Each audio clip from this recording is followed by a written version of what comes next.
don't think you could say that.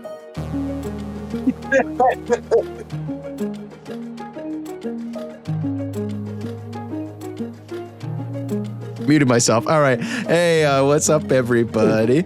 It's us. We're live. We're pogging. Thank you, Amaros, for the follow. What's up? What's up? We're gaming. What's up? Panther Tour 952 notification through Patreon. This is a stream right now. How regularly are streams happening? That's a great question. That's something we're trying to figure out. We were doing it a lot as a part of the Kickstarter, and then it turned out that Tim and I really like doing this, especially if we can get people to hop into the Big Sloppy Hoggers fan club with us. Dan, what's up? It's me, Hoppin' Bunny Man Dan. And I'm here to hop into the slop pit, the sloppy hog pit. What do you mean by that? Yep. I thought that's what you said just a second ago, but I guess I misheard you. Well, what I said was the Big Sloppy Hoggers Club. That's what we don't you think like you need a name for the fans? So couldn't you call them slop hogs or sloppy hogs? I'm going to call the fans sloppy hoggers. I know they're already saber cubs, but like in this specific context. Oh yeah. But tonight they can be sloppy. It's like a when they're in the stream, like if you're a fan of the stream, like that's a special thing. That's like an extra cool person's club, which you would call the sloppy hog club. The sloppy hog. Sloppy hog fan club. Sorry. Dude. Good to have her. Yeah, what are we, Tim? Do we have a plan tonight? What are we drawing? Well, usually it's just be me, you know. Yeah, I love how you got the ZD the little ZD guy. Just spin it. I know. I was real happy with that. I'm gonna put a more tape on my camera. The chat's into it. Chat, I'm a hog till I die. Hit me a sloppy hog. Yeah, we're in. All right, new name. Perfect. Our soon coming fan club, aka subscribers, will be called a Big Sloppy Hogger. Will there be community votes on new mat ideas? Asked Bainsley. I think that's kind of the idea, right? I think tonight. Oops. Tonight. Well, what are we drawing tonight, Tim? Is it going to be Glarb? I like Glarb. Is it going to be Plagon? Is it going to be Tyam? Well, there's only one way to find out. Is it going to be the sloppy hog? A sloppy hog, which is another word for the Yasharn. Panther Tour. I'm a little confused, but that might be due to the time where I'm at. So yeah, there's not really much to understand. I think we're just being stupid as hell. Yeah, it's unfortunately we've been infected by brain rot. You're blaming this on me. And chatters, I can't really hear what's going on the stream without destroying the sound of the stream. So if the music level's okay, if I'm okay, if Tim and Dan sound okay, let me know. But if anything sounds bad, also let me know. He's like some sort of like a little hat. I don't really remember what his face looks like. I only remember that he is a starfish. And he has a cool hat. He has a hat? What is it? It's like some sort of like a membranous. It looks like he's wearing some sort of like Nidaria, some sort of Medusa or jellyfish on his head. That's pretty cool. Like, staff.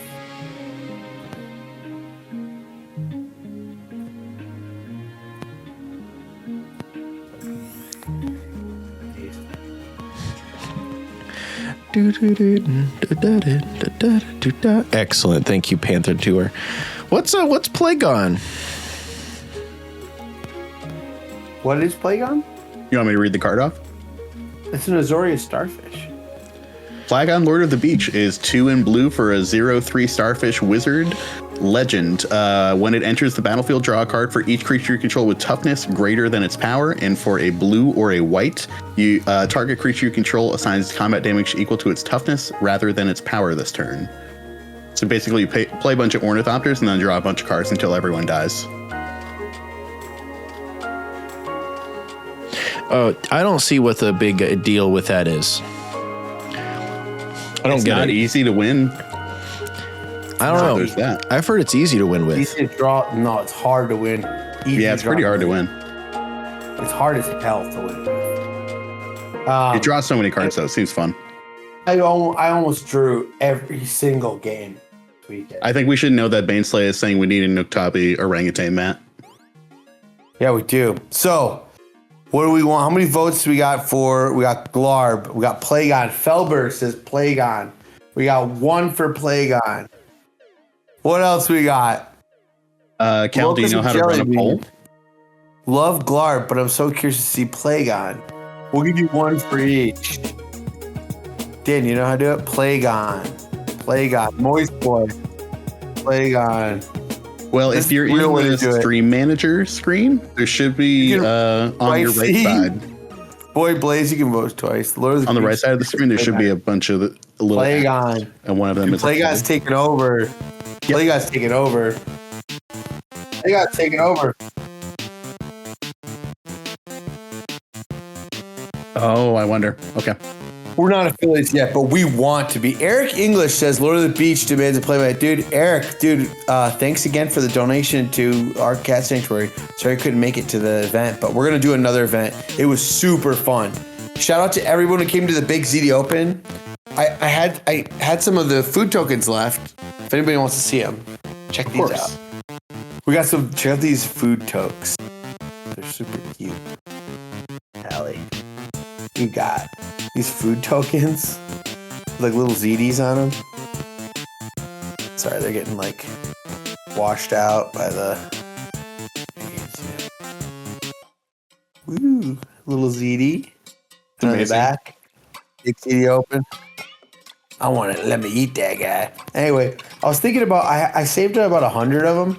I was thinking about maybe putting them for sale on the Etsy shop, and we'll just throw half the money to the Ark for these guys if people want them. I think food tokens are on the rise right now because of the combo, you know? What combo?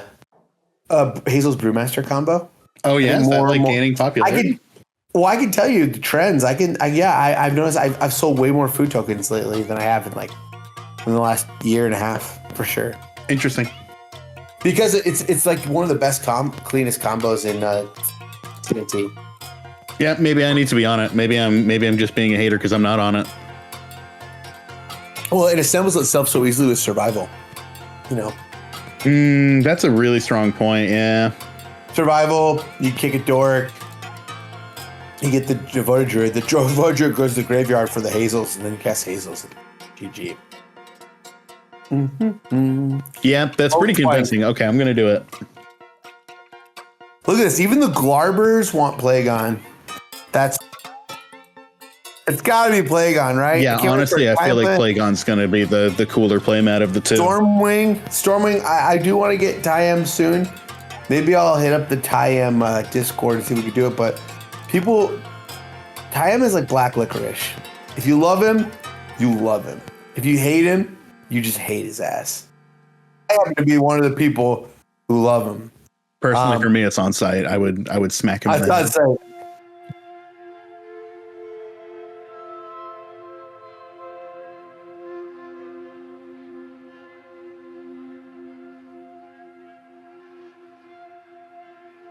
Nice. Wow. That's super nice of you. All right, it's gonna be Plagon. It's got to be, only because I want Felber to throw some more cash. No, the joke is also I want everyone to know. But when it comes to like these drawings, I'm gonna keep drawing till I'm dead. I want everyone to be happy. I don't want anyone to feel like there's any FOMO or like you have to buy something. It's not about like consumerism or anything. I just want to keep making cool art for people and just making enough of it available that whoever wants it can get it. And I don't mean to like manufacture any scarcity. I'm just, I'm a singular artist who's like a hybrid merchant at this point. I'm more of an artist. I'm not like terribly organized or anything, but I've gotten good at getting a system together to like help me put my art in people's hands. So that's what I'm trying my best. But I don't want anyone to ever feel like there's FOMO. Like there's a playmat you really don't like that much, but you're worried that it won't be available. let it go, because something cool will come along, and I want this to just be not about like collecting but just mainly about like creative expression, supporting artists, and like making something cool you can be proud of as a way to like customize your game. Because like we're playing at the highest level in CDH, but you also want to be creative, and I think like having a cool playmat by a local artist is like a great way that really represents like your aesthetics and your values, is a great way to showcase your creativity in this space. So don't worry about it. I will make a way. Find a way to get everyone the playmat they want. Pog. It's gonna be Plagon, Poggers. Pog. Well, if you need anyone to be your virtual assistant, just let me know. Ha ha ha ha. Wait a second. Oh, dude, Panther, thank you very much. Those Dockshead tokens were fun. Although after the ban, I haven't sold as many. Oh, true. I'm sorry. It's true, dude. Actually, speaking of the thing, when they banned, I had sold so many of the tokens for what's the little guy? So many tokens for Nadu, and then once Nadu ate the ban hammer, I was like holding the bag with like 1,000 Nadu tokens. It just showed up in the mail like the day after the ban. You said like you still sell like one or two of them really occasionally, right? Yeah, I do, because I think legacy players buy them. Yeah, Nadu List just won Eternal Weekend Pittsburgh, so. Oh, really? Yeah, it's Cephalid Breakfast. I think they're playing. I don't know if they're playing 4, but they're playing at least 2 Nadu. Cool deck. Yeah, it's really rad. I like that deck a lot. Okay, cool. Plagon it is. Okay, the Starfish. So this is what we're going to do. When it comes to the Plagon, I think the way to do it is to... I want to make it like Plagon centric, because he's such an interesting shape, and this way, the characters in the background of his card are not like magic cards, but he is like the Lord of the Beach. There's some sort of ensemble. So maybe we can include in the composition some of the cards that seem like they would be like Plagon staples, like just good CDH cards that have a big ass. Hell yeah. Yeah, dude. We're talking about big dumpies on magic cards. So the cards I'm thinking of, I'm going to go to my list. 2 lists I like. I like my list because I made it and I like it. I also like Ian's list. Good reason. I think it's pretty cool. I actually do want to work on this list and make it better. After the first tournament, I ran hot and I was undefeated at the play to win tournament with it. But then on my big ZD this weekend, I was really just, maybe I wasn't that sharp because I was like so preoccupied by organizing the event, and making sure everybody had ZD in their bowls and whatnot, and that my wife was TOing, making sure everything was going smoothly. But I was just like punching all over the place and just like kind of I felt personally culpable by muddying the game and making it go into these like crazy draws. Yeah. I didn't feel good. I didn't feel good that if 5 of your games are like going over time, like you're the problem, and I was the problem. So the cool part with the deck is the cards that are not unique, but they're what's the word I'm trying to think of? Synergistic are the ones that you get to see in like Winota sometimes and Yuriko, which are the 0 mana creatures. Shield Sphere, Friction Walker, and Ornithopter. But then you get to play. You gotta play like just the best blue-white cards. So like Esper Sentinel and Ranger Cap, like they don't clear the bar for what you want, but they're just so good. Can they swim? But the cards that are just really good. Here, let me go. Let me go grab my deck. I think it'll be easier to show my point with the cards. Is that okay? Oh yeah. Okay, I'll show the deck and then. We'll decide which ones we want to put in the composition. We'll have a central figure which we Plagon. We'll decide what ensemble characters we want, and then we'll kind of get the sketch done. And then the next step, I'll show people how we kind of take this physical sketch and turn it into a digital asset. We'll color it, and then by the end of the stream, let's throw it up and we'll let people. We'll put it on the Etsy shop, and I'll cut the order, and people can grab it. It'd be kind of cool. And if you want the drawing, we'll sell the drawing when it's all done. So let me know. I'm gonna go grab my deck. Thank you for the follows, Super Duper Jason Games, Conquering Constructed, Toucan, the 13th, and also Tex Sean. Welcome in, everybody. I hope you're ready to listen to Dan talk about one of their favorite things in the world. Octua coin? Yeah, Octua coin. Dan, let's talk about your favorite new cryptocurrency, Octua coin. What do you think of the appeal of this? Yeah, my position on it is amazingly high, and I guess now amazingly low.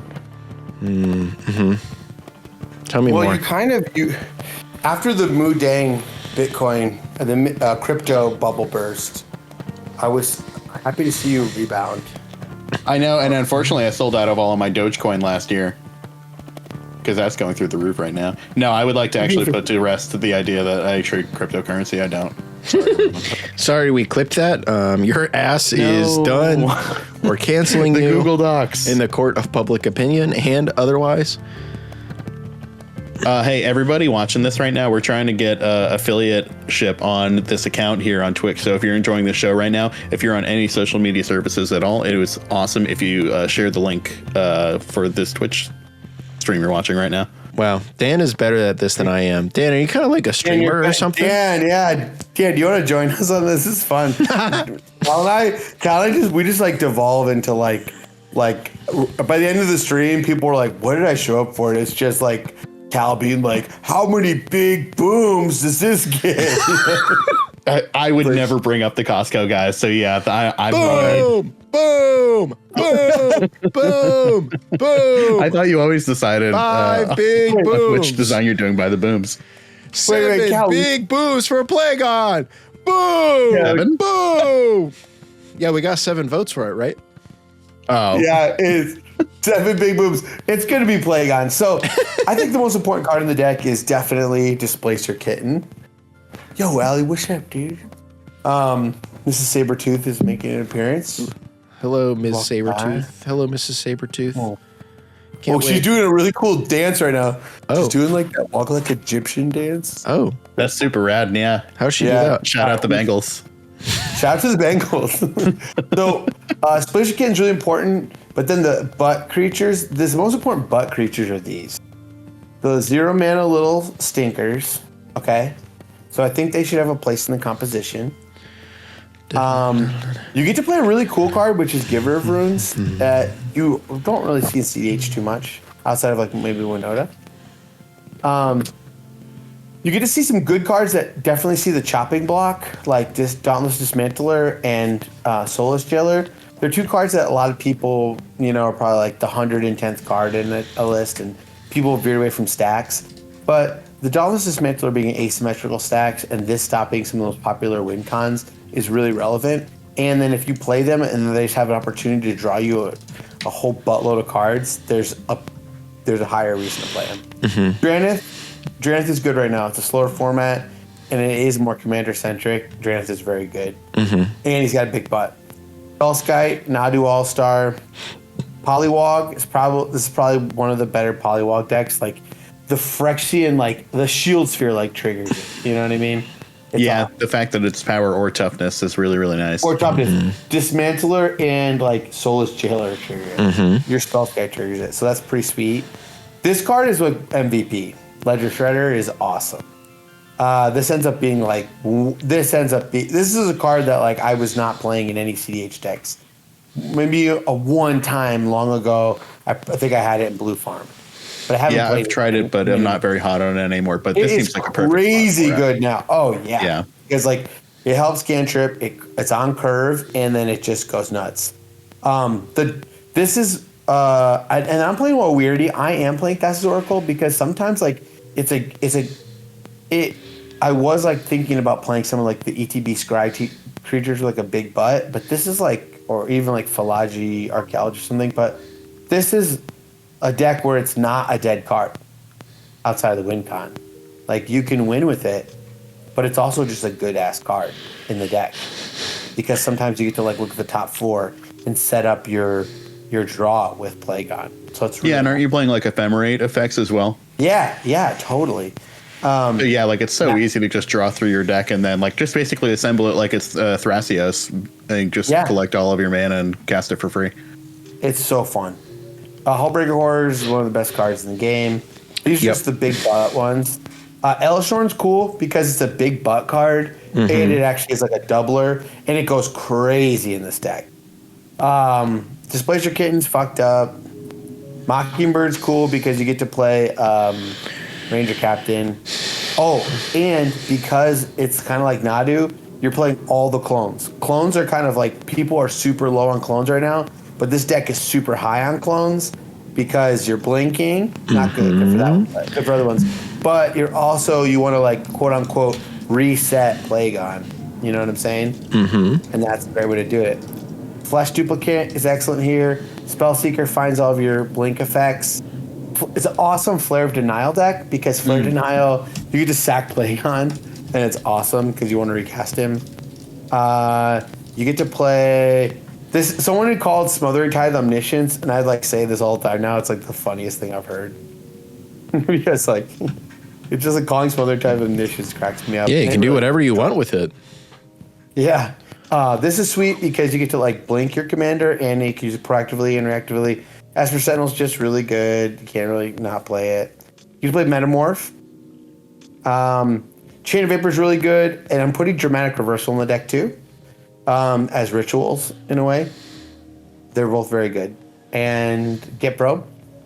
It's actually a Get Probe deck because you really are threading the needle sometimes. And sometimes like that one last free spell to blink with Displacer Kitten is everything. Delny is the nuts. She's another like Elish Norn. And oh yeah, that's really hot. Yeah, and Ranger Captain is Ranger Captain. What else can I say? Yeah, what else can you say about that card? It seems pretty okay.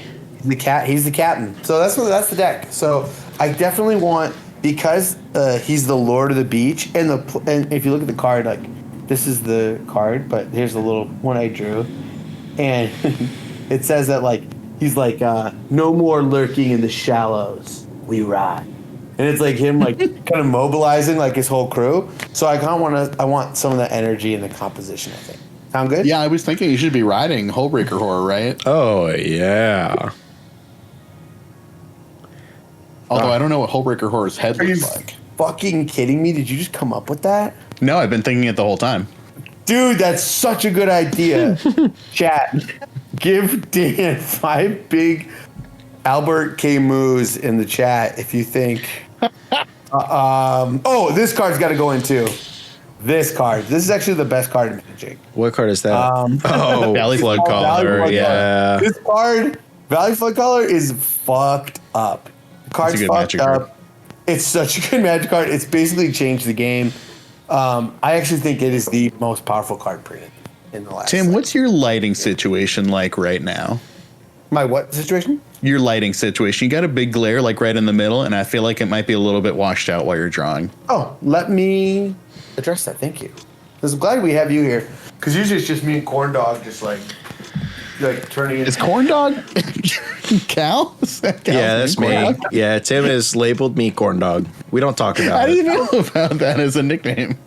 Cal makes me call him Corn Dog. No, I know. I don't do that. We eat one it's kind of a red nickname. We eat one motherfucking Korean corn dog in front of a guy, and he says, "You know what?" I don't know if I want my nickname to be Corn Dog, but I think it is kind of cool. Okay, Tim. Now it's pretty damn dark. You may want to up your exposure. We're gonna clean it up. Yeah, we're gonna clean it up. Or all right, let me know when it looks good. I think this one. Yeah, it looks fine. What about this one? Throw a card in the middle of it. Oh, I think that's perfect. Yeah, I think that's nice. Oh yeah, we're cooking. Is that good? Yeah, I think we're pogging. We're cooking with gas. Yep, we're pogging and corn dogging, as Cal likes to say. I'm gonna pog this. I've never said that in my life. Sometimes he says, he's like, "Hey, dude, I'm just pogging and corn dogging. Okay, cool. This looks good. Let's rock and roll. Out of the shallows, we ride. Okay, and, we got to do it. We know we're going to make Plagon look like Patrick. We have to do it. Yeah, it's obvious. Yeah. We have to. It would be fucked up if we didn't do it. Fucked up? People would riot in the streets, I think. Oh, People ride the streets like when I think of Patrick, are we thinking like sultry Patrick, like this one? Is it? Can you guys see that? Or is it washed out? Yeah, I cannot see it. Oh, well, it's pretty sultry. Okay, I'll take your word for it. Yeah, I'll take your word for it. Sultry. We gotta get Patrick in there. It's gotta be Patrick. Yeah. He's cool. He's funny, And we could even do something as simple as just to riff off Patrick, those his shorts. His shorts are everything. Yep. Right? I agree with this. What kind of music is playing right now, Cal? Oh, chill lo-fi that we won't get in trouble for playing. Nice. Pretty much the complete discography of the artist C418. Oh, big fan. Are we They play anybody chat make their way to the Big ZD Open? Did anybody get to go? Not me. I couldn't make it, bro. Do you two want to go to the next one? Yeah. You consider doing it, and I would love if you two were streaming. I would love sitcom. I would be more apt to do it if it was not in December. What about if we did it in April? I would be so much more apt to do it. Okay, so I'm looking at the art again on Plagon now that I've. Okay, so what I can tell you about Plagon? Can you just not fucking see? You have to turn on your phone Dark flashlight. All right, well, maybe we need to adjust the lighting situation again. All right. So Plagon, he has a Medusa on his head. So by Medusa, I mean a Man-O-War or something. Yeah. What's the actual? Remember the Magic card Man-O-War? Mm-hmm. Yeah. Yeah. Kind of like that. He has a jellyfish on his head. So we gotta get a Patrick with a jellyfish on his head, riding a Hullbreaker horror. Okay, so the Hullbreaker. So Patrick. So we got our starfish guy here. And we have our starfish guy. And is this pencil mark showing up at all or no? Yeah. Can you see what you're doing? Vaguely, vaguely. Okay. No, I will say, truth be told, since I moved back to the East Coast from Arizona, my vision has gotten worse. I need to get new glasses just because I was living in such a high light area for so long, and now I'm in a low light area. Yeah, you live in that cave now. I live in a cave called upstate New York. I think the face we want to use for the face I'm going to use actually is the scheming face for Patrick. Do you remember the Patrick scheming face? Which one is this? Plagon has one eye. Yeah. It's the one when Patrick is got his eyebrow raised and he's Yeah. That's a good one. But we got to get Patrick, but it's going to be one-eyed. We got Patrick here. Shorts. He's got his arm in the air. He has a staff on the card. I don't know what that staff is, but we could make it some relevant magic card. That's important. And here he is. He's Felden's cane? Felden's cane. Magic. Deep cut, dude. Nice Thank one. you. I don't remember where I brought it up recently, and then someone was like, "Oh yeah, it was everything in kitchen table magic." Oh yeah, you had to play it. It was did you not know that was that was so important? That's why they put it. That's why they put it in Foundations. Is that true? Yeah, it's in Foundations. Oh yeah, that's why I was talking about it because it's it's a fucking uncommon in Foundations. Yeah. Was it really? Yeah. Yeah. Oh, sick. Yeah. That was awesome. By the way, I want to say, I'm not just saying this because you're my friends and you're doing the show. I love it there. Hey, thanks, bud. Appreciate that. I love you too, buddy. Hell yeah, I love it. I mean, it's really fun. I teach at a university 45 minutes from my house. I listen to all the episodes. Just have a great time. I like Dan's notebook and I love it all. It's really good. And product watch and all the stuff. You guys are doing a great job. Thank you. So I want to do I want to add a Dan sticker to it and an Emma sticker. Complete the crew. Did you get to see the corn dog sticker? Did you get to see it? That you did of the Cal as Boomhauer? Dale Gribble. Yeah, no, Dale Gribble. Oh, as Dale. Right. Yeah. Yes, it was so amazing. Okay, good. All right. We're going to make a Dan one as a cartoon. Yeah, unfortunately, I know in my heart that I'm Bill. Bill. Oh my God. Bill. Each of us as characters from. Remember? Oh Yeah, my because I God. feel like Emma's so clearly Boomhauer. Oh my gosh. I wouldn't label her as was a Hank Hill in my mind. No, it was such a good show. That one of the best of all time. I haven't watched it in feel a like long time. Do we have any? Do we have any fans and any King of the Hill fans in chat? Someone did ask, Panther Tour asks, are you always drawing non-digitally?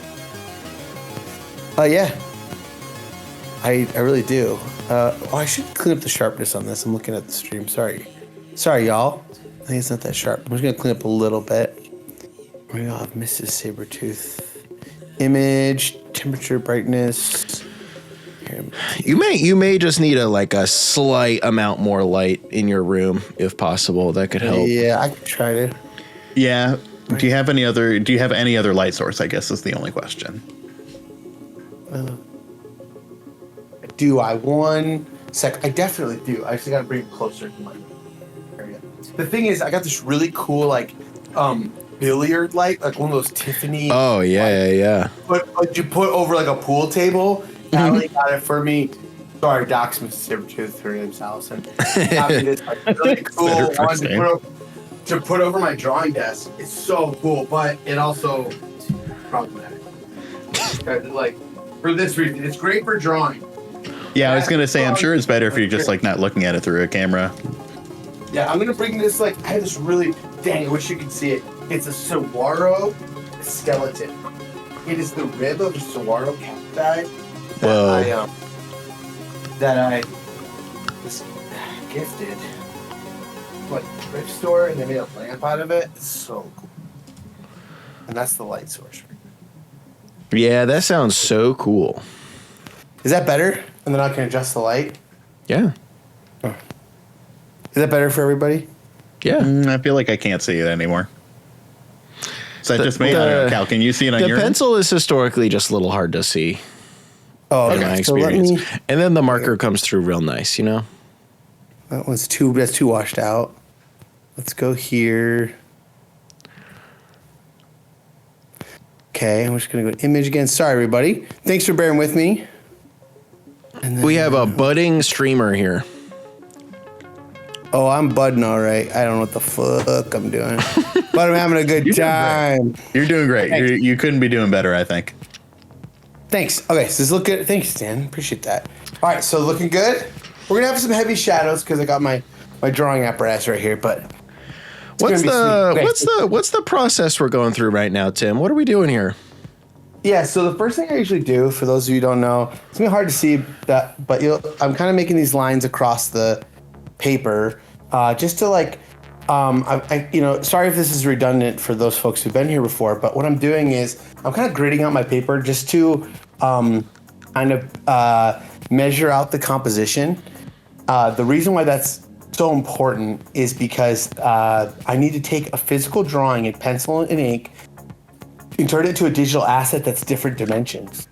So I really need to control or just have some agency over the proportions of the composition to keep it balanced, because I will be slightly stretching it.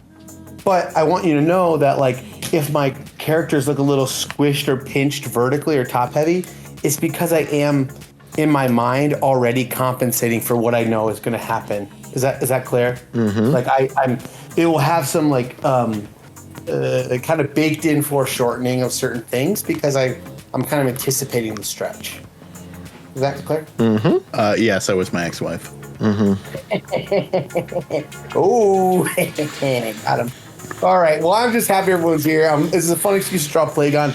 And I had a really cool idea for stream. I know Larry's streaming right now, but Larry from Sleeping Dweebs wanted me to do a playmat for him for Marnius Calgar. Mm-hmm. And I was like, what would you guys think if we started inviting the people on whose mat we're going to draw? That'd be fun. They could just chop it up live. like the $100 patrons that pay to have a mat done. We could just be like, all right, you know, like hop on and like we'll talk it out. I think it'd be fun.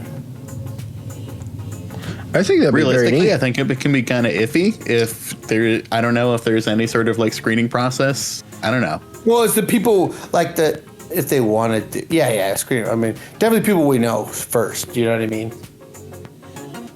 Yeah. We don't want to get to like. No, I think we just let them on and see what happens. Just let it rip. I've certainly seen things go sideways. Oh, have you? You've not seen it all. I was in the streamer wars.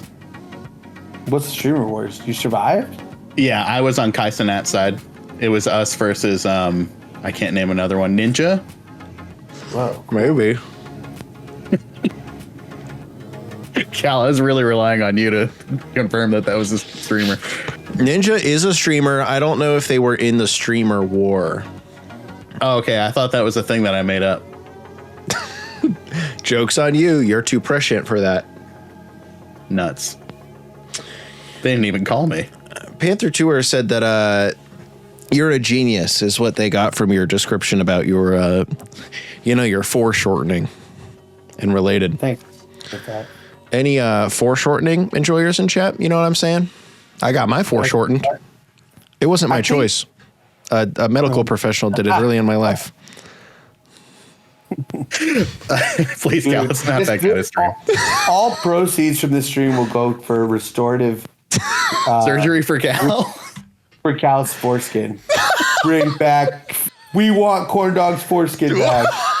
Yeah, we're gonna march on the hospital. That's We're not gonna what get I our was. pickets and That's stuff. not what I was. That's not what I meant, Tim. That's not what I meant at all. Hey, buddy, you don't need to You ask said your it friends to stand up for you. I was talking about my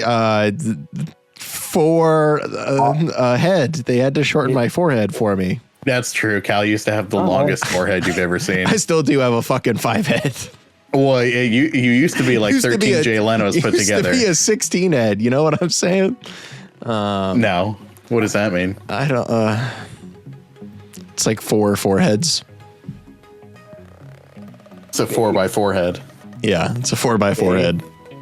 So we got to figure out something that this hand is doing. But it also needs. We can't like make his limbs doing too much because it won't read as a starfish much. Do you know what I'm saying? That's true. It has to be pretty simple. Kind of like sticking out. Yeah. So we will make his arm out here, but we may like draw over it or put something in his little paw. You know? Yeah, because in the original art, he's like holding it up like a little fist, which I think is just like the perfect amount of movement for it. Yeah. Yeah, it can't be too much. Yeah. You gotta get his little shorts. Anything too articulated will make it look too weird. Yeah.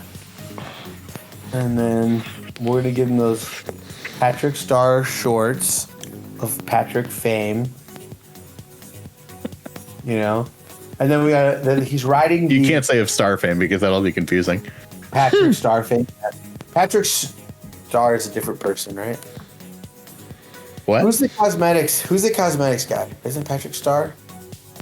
I don't know. Oh, Jeffree Star? Jeffree Star. Oh. My wife listens to like Jeffree Star talking about like, I don't know, like makeup and beef tallow or something. Let's see. Beef tallow? He has like a yak ranch now in Wyoming. Oh, okay. Yeah. Kind of pogging. Pogging out of control. We could make, and then we've got to get the big old crustacean. The one thing I really do like about Hullbreaker Horror is like it's one of those cards that's like really cool, but you have some like real license to draw Hullbreaker Horror as you want because like it's pretty undefined. It's undefined, and I've come up with like my own kind of shorthand for drawing Hullbreaker Horror. Like I have the way I draw them in like my one card. I did my Kinnan art. I kind of draw them as this like crazy crustacean. And Wizards have told us that like in their world, like their kind of visual shorthand, like Krakens are like crustacean. So I don't know if it shows up on this stream. Is that to watch out? Can you see that? Can see like basic shapes. Yeah, but that's kind of how I've been drawing it. We're drawing it as like a big ass crusty lobster. We could also make him look like Zoidberg a little bit. I'm always pro Zoid posting. You know what I'm saying? Posting. You guys like putting Zoid. You say Zoe Bussy? No. No, I was asking Tim. No, I didn't say Zoid Bussy, but Zoid Bussy is a thing. I think It's a Kev thing. about that. Yeah, Kev's not here to defend himself. Yeah, we can say anything we want about Kev. They're not even here. They're not even here. Does anyone have any? One of the first Saber Cubs. One of the very first. Wow, that's some good lore. Kev. Good lore to know. They were asking them, they're like, how many of you became Tim's friend through the internet? Pretty much all of us. That's funny. In real life. Ooh, Paul. I'm not even friends with Tim yet. I gotta ask people how you do it, you know? You just showed up at my house when I invite you. Oh, Instead of doing well, else. I have not done that. Part of it. Dan, we're going to get you out here next. Dan and Corn Dog. Whole Who crew. the hell You're is just gonna Corn call me Dog? Dan Corn Dog? Who the hell is Corn Dog? You keep saying this Corn Dog shit, and I don't know what you're talking about. I used to know a guy named Corn Dog. I never got any. Well, we called him Cal. Actually, dude, when I was talking to Kev's like, you gotta put a corn dog on the Harold's horn art. Make sure to do it. I was kind of Agreed. I was kind of surprised to not see one on there. I'm not gonna lie. Well, I was just trying to. I was going to, but then I was like, I don't piss him off. I would look at it and I'd say, notoriously pissed off, Cal. I'd look at it and I'd say, "What the hell?" What the hell? And then, dude, man, I gotta say, Hullbreaker Horror is fucking cool. I'm here to tell everybody. Some people think Hullbreaker Horror is not cool. You know what I say to those people? What do you say?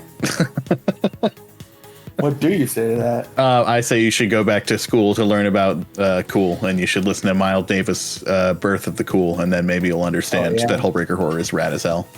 Yeah, dude. If breaking hulls is cool, consider me Miles Davis. Nice. I think about that like every single time I put on a Miles Davis Consider record. me Miles Davis. Yeah. Yeah, we're gonna put that. That's going on the mat. If breaking hulls is cool, consider me Miles Davis.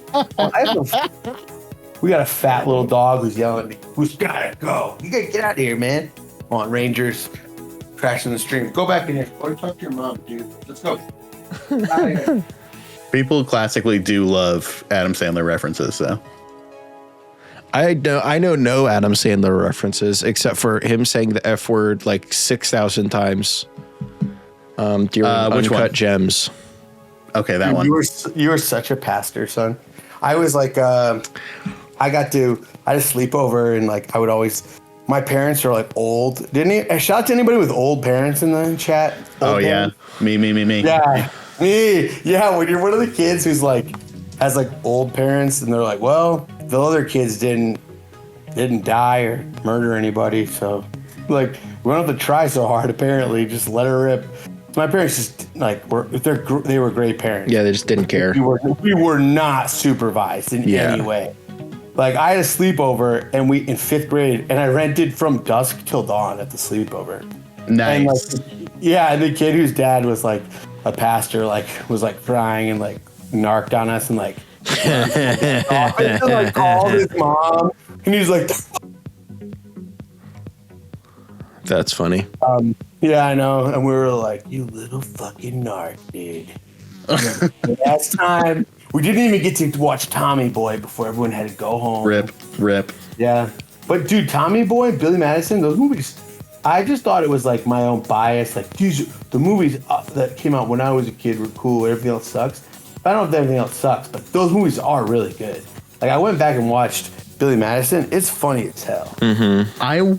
I think I watched Big Daddy recently. Oh, I haven't seen that one since childhood. I'm trying to remember which one I watched. I watched one of them. Was it that one? I don't really recall now. I don't know. It was not as bad as I was expecting it to be. Mm-hmm. I will definitely say that. I thought it was going to be like reprehensible for sure. And it wasn't. At least, I don't know, not so reprehensible that I like noted it, that I was like, oh, I can't watch that again. Right. Some movies you watch, you're like, good Lord. Yeah. Sometimes you see something again and you're just like, oh, we're going to leave that one in the past. Yeah. It's like, somebody's like dressed as like there's like a black person playing a Chinese person in the movie, and you're like, I shouldn't be watching this. Like, but nothing like that. But the movies that like have gone back and watched that were really good were like Caddyshack was super funny. You know, I've actually never seen that. Oh, it's good. Yeah, you know, really, really good Chevy Chase movie, and really good. You know what else is really funny in that movie is Rodney Dangerfield. Dude, a big Rodney Dangerfield. Any Rodney Dangerfield? Hey, I actually love Rodney Dangerfield. Oh my god, he's like, oh so yeah, funny. my wife, we have sex once a week. I wish it was with me. Oh, hey, and he was just like, so Like his character is so perfect. It's not that his jokes are funny, but like his persona is just like A plus. Like that's as good as you can get for a stand-up comedian, I think, in terms of your persona. Right, and I think totally. And the thing I think why I like really like maybe at Rodney Dangerfield and Norm Macdonald so much is like it's not targeted humor. Like I really have more of like I think just generally people are more willing to be receptive to vulnerability, and a self-deprecating humor is like so funny.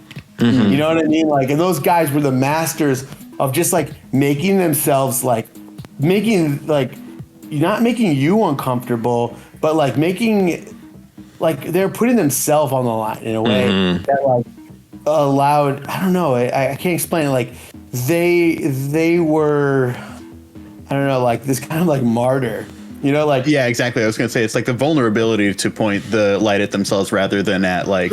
Than you or someone punching down on some other group of people. Or even like an observation, like even if you're making fun of people who don't put their blinker on, like at some level, it's just like. It is like at a very base level, yeah, like a judgment call of like one thing being right or wrong, or and a certain insidership, like where we get it, they don't get it. Even if it's something as like people who put pineapple on their pizza, it's like us and them. And I think us and them ship is entry level, very attractive, but it doesn't have enduring power. It's like I tell kids that when I was a school teacher, I was like, it's really easy to be new, or if you feel vulnerable, to like make fun of other kids and like punch down and like make jokes. No doubt. I know that. Everyone gets it. Like if like Danny's reading and like he's being super cringe, it's easy to pick on him and you'll get a laugh. You know, you'll get a laugh. But truth be told, like, you know, being someone's friend and just like not gossiping and being nice, like that has more staying power. No, of course, right. It's like so indicative of like the social media sphere of like that's what gets attention on like social media is like things that are like very vivacious and built to get a reaction out of you, but like not a reaction that is like not a reaction that makes you think about the world or think about your position in life or anything like that. Yeah, it was totally, and it comes from like a good place because like humans in general are like caring, like the human organism. Right, we would not be have such vulnerable offspring if we weren't meant to be social and care for one another. Like, you know, a baby starfish is probably doesn't have a nurturing mother or community. It's like off on its own. You know what I mean? Maybe a lobster or a gazelle, right?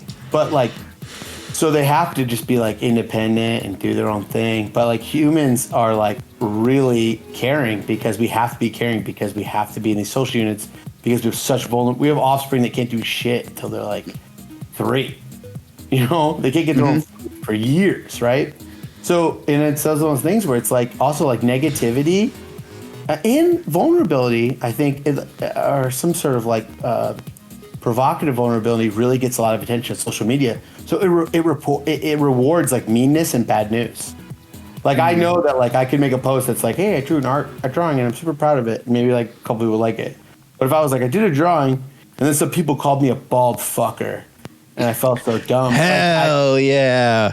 Any like balls in chat? But that would get so much more heat. You know what I mean? Yeah. And yes, everyone would like come out of the woodwork to like give their condolences and yeah, they'd be like, Tim, no, dude, you're the man. Like, don't let them get you down. And that's because people are good. But if you play it out on like a macro level, you're gonna have a weird sort of like. Communications system, you know. So what I think really it's like when I made it my point, like I've had bad stuff happen to me in the art world, But like I make the point, everyone has in every world, but I make the point to just like do it offline with my friends and be like, hey dudes, this dumb thing happened to me, or this person stiffed me or something. And I tell my friends, but I really don't want to keep that keep it offline. Like I've even had like, I've said it before privately. I've had some big dog Magic people sometimes rip me off, or like, I've had even Walmart rip me off. I think I did say that on Walmart. Yeah, like Walmart, had your design on a T-shirt. Yeah, it even said Goldsabertooth on it. Like a Walmart. Yeah, but one of my no, maybe I did see you post about that. Yeah, one of my patrons was like actually worked for like Walmart Legal, and they're like, "Here, we'll help you out." Hey, Panther Tua, thanks for stopping by the stream. Have a good night. Yeah, Panther, thanks for coming. Get that nice sleepy sleep. Have a good night, Panther. You get what I mean, though. It's like, but I think it's just like ultimately, it's just like you get to choose. You get to choose. You're not at the mercy of the world. Like you get to choose what your legacy is or your social footprint is, and like I want mine to be like a positive one any way I can. And if I'm upset, I got good pals and a good wife to bitch to and a good dog. But what else could you need in life, my guy? Good cat to bitch to. Chip, true. I'm definitely a strong believer in that there is only so much of yourself that you should give to the world if you are like in a position of like being very online, as the three of us are. Yeah. How the hell that happened? Dude, hell if I know. I regret being online every damn day. I wish I could disappear. I was very depressed and alone during the pandemic. Figured out I should probably play Magic online in front of other people. Rinse and repeat. Pretty sweet. Dan, I always say it though, but I was just drawing cool art and posting it to Dan's Discord. I didn't have any socials. And Dan was like, these are just really great drawings. Like, you don't have to just share them here. You should share them everywhere. Do you remember that? You were like, just take Yes, of course. Yeah. Yeah, no, you were constantly sharing these like really awesome drawings. And what was the first piece I commissioned from you? Was that the Dockside Extortionist, maybe? Yeah, that was so fun. Mr. Unbannable, which is so funny. That's so fucking funny. I forever love that. I have that design still on the Bonfire store, and it's my favorite one. But yeah, I do very distinctly remember that there was like just this inexplicably really amazing artist posting a bunch of stuff, and I was like, hey man, that's really cool. I really like that a lot. So nice too, man, because the people on your Discord were like, wait, like who drew these? And I was like, I drew these. Like, you drew these? They're like, for what? I was like, for nothing. I don't know. Like, for what? I don't know. For the sake of drawing, my guy. Yeah, because at the time, that's when you were teaching, right? And that was just like, that was what you were doing to kill time.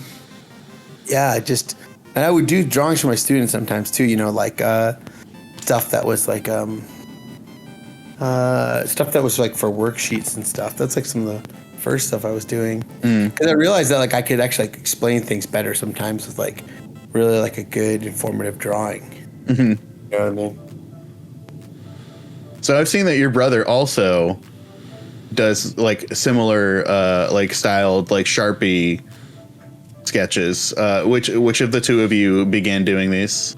Oh, that's a good point. Well, he definitely, I would give him some credit for like the bold line stuff for sure. Like I think I'm more of a classically trained painter. I have more classically trained painting, and I think I was just like more rewarded for like being a classically trained painter when we were coming up. But he was always a really good like printmaker, and he actually, really was into like the heavy line. A lot of it came from, we had a lot of clip art books from our grandfather, who is like a graphic designer and illustrator, and my dad as well. So we had a lot of these clip art books and comics. We had lots of like, and we had a way of printing a drawing in black and white on like an old photo inkjet printer, and then we would print them on acetate. So we would make our own like stencils, kind of. Wow, that's really cool. How old are you when you're doing this? No exaggeration, probably like 3rd grade to 5th grade, 7th grade. I started really young. Yeah. We had like inkjet printer in my dad's studio, and we would just do this, and then we'd work on his light table, and we'd piss him off because he would like buy us pens. They were like shittier, or just like give us the old pens, and we're like, oh yeah, thanks. And then we'd always like take his nice pens. Of course, yeah. Like it's like, Dad, I'm not an idiot. Yeah. I don't even know where. Some art store. It might have been Pearl or Blick or something in New York, Utrecht. But somebody, my sister, or my mom, would like get my dad these like super nice, pens from Manhattan. Yeah. And then my brother and I would be like, oh yeah, cool, Dad. And then we would use them. And my brother especially, he was really hard on it, Yeah, of course. Blunt the tips, and my dad would be like, oh, this is a classic Pete Tronism because he's like 22 years in the Navy, and he'd say, "It's your dick skinners off my good pens." As dick skinners, Lord. dude, I had no idea like what a dick skinner was. I was just like, I am still not sure I know what that means. You skin it means like you use your hands for jerking off. Skin your dick. I know it's like some Navy term. I said it once, and my friend's like, "Oh yeah, it's like a Navy term." Tim, that's classically like where you could just leave it to the audience to imagine their own punchline. Yeah, like when I was talking about the doctor removing my forehead. Oh yeah, I said foreskin. Sorry about that. Yeah, we're killing it. This is good. But so that was like the we get these art pens. And we would just light them up. We would just destroy his art pens.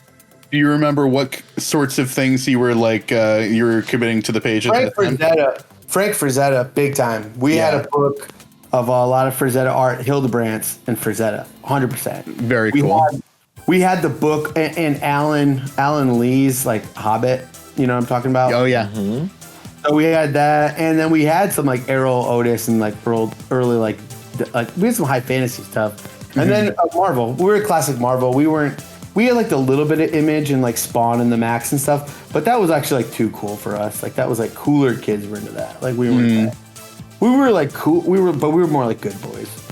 Like that was more for like edgier kids. Like we didn't have all the Spawn comics. Like we probably could have gotten away with it, but we were also like a little freaked out by Spawn and the Max. It was like a little too violent for us. Yeah. Like we were softies, You like, could have gotten away with it, but I do agree that you were too much. You are a good boy who has become a good man. Oh, thanks. I know. Yeah, but we were like, so those were a little too like much for us. But Heavy Metal Magazine was also very big, and that was my dad's. And those were inappropriate for us, but he would let us look at it. There was some really raunchy stuff in there. Yeah, you probably see some boobs in there or something. Oh yeah, even sometimes like penetration was in. Whoa! Really? Oh my! And these are like illustrations or what? Illustrations. There would be like Dax would see people like they would show, genitals. Oh my! Yeah. Oh yeah. No doubt. Conversely, I was just looking at a friend's vintage Playboy from like the 60s, and there was so little pornography and so much fiction. I always knew that it was like heavy on the like the Pulp Fiction and science fiction and all that kind of shit. You thought that was like the joke, right? I read it for the articles thing. Well, no, like I understood because I had seen other like issues of Playboy in the past, but I'd never seen the one that was so old. And like, yeah, it was like a full like novel. It was like a compendium of like the science fiction of the era, or at least anyway, you could pay like $25 to write 1,000 words. Yeah. Oh, that's awesome. That's super cool. So I was raised by a pastor. So he had like what, Girls Gone Wild? No, nothing at all. No. Girls Gone Wild. Good Lord. There's a good girl. Plagon's going wild right now. I really enjoy the little dots on the hat because like it really, I think you got like that, the signifier of like the Patrick pants down pretty well with that. Oh yeah. Oh, thanks. We'll put some like tentacles come off this thing. Yeah, this is fun. It's nice to have people here to talk to when I'm doing this because otherwise it's a little lonely. Just me and the page, Yeah, for sure. That's deep, dude. Just me and the page. It's just this guy and a page, How does he do you it? Just listen to Turn the Page on repeat. Damn. Yeah. Got him. The Metallica version, I hope. Oh, yeah. I'm kind of more of like a freak version. Freak? Yeah, the freak version. Any Metallica fans? Metallica is like really good at guitar. I was like asking I had friends who were in this Navajo death metal band when I was in Arizona. I worked in a kitchen. Like 3 of the people I worked with were in a band together, and they were like talking about like playing covers and stuff, and they were such these Navajo guys were such big fans of Metallica.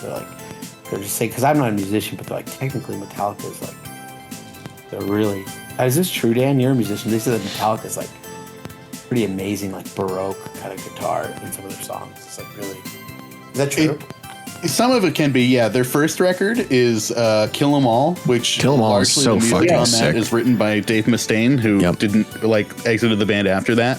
And there are definitely some very like sort of like neoclassical folk inspired sections of that album and stuff like that. And I think, yeah, I can see the way in which like you would see like they carry that through like their first few albums of like Injustice for All and Ride the Lightning.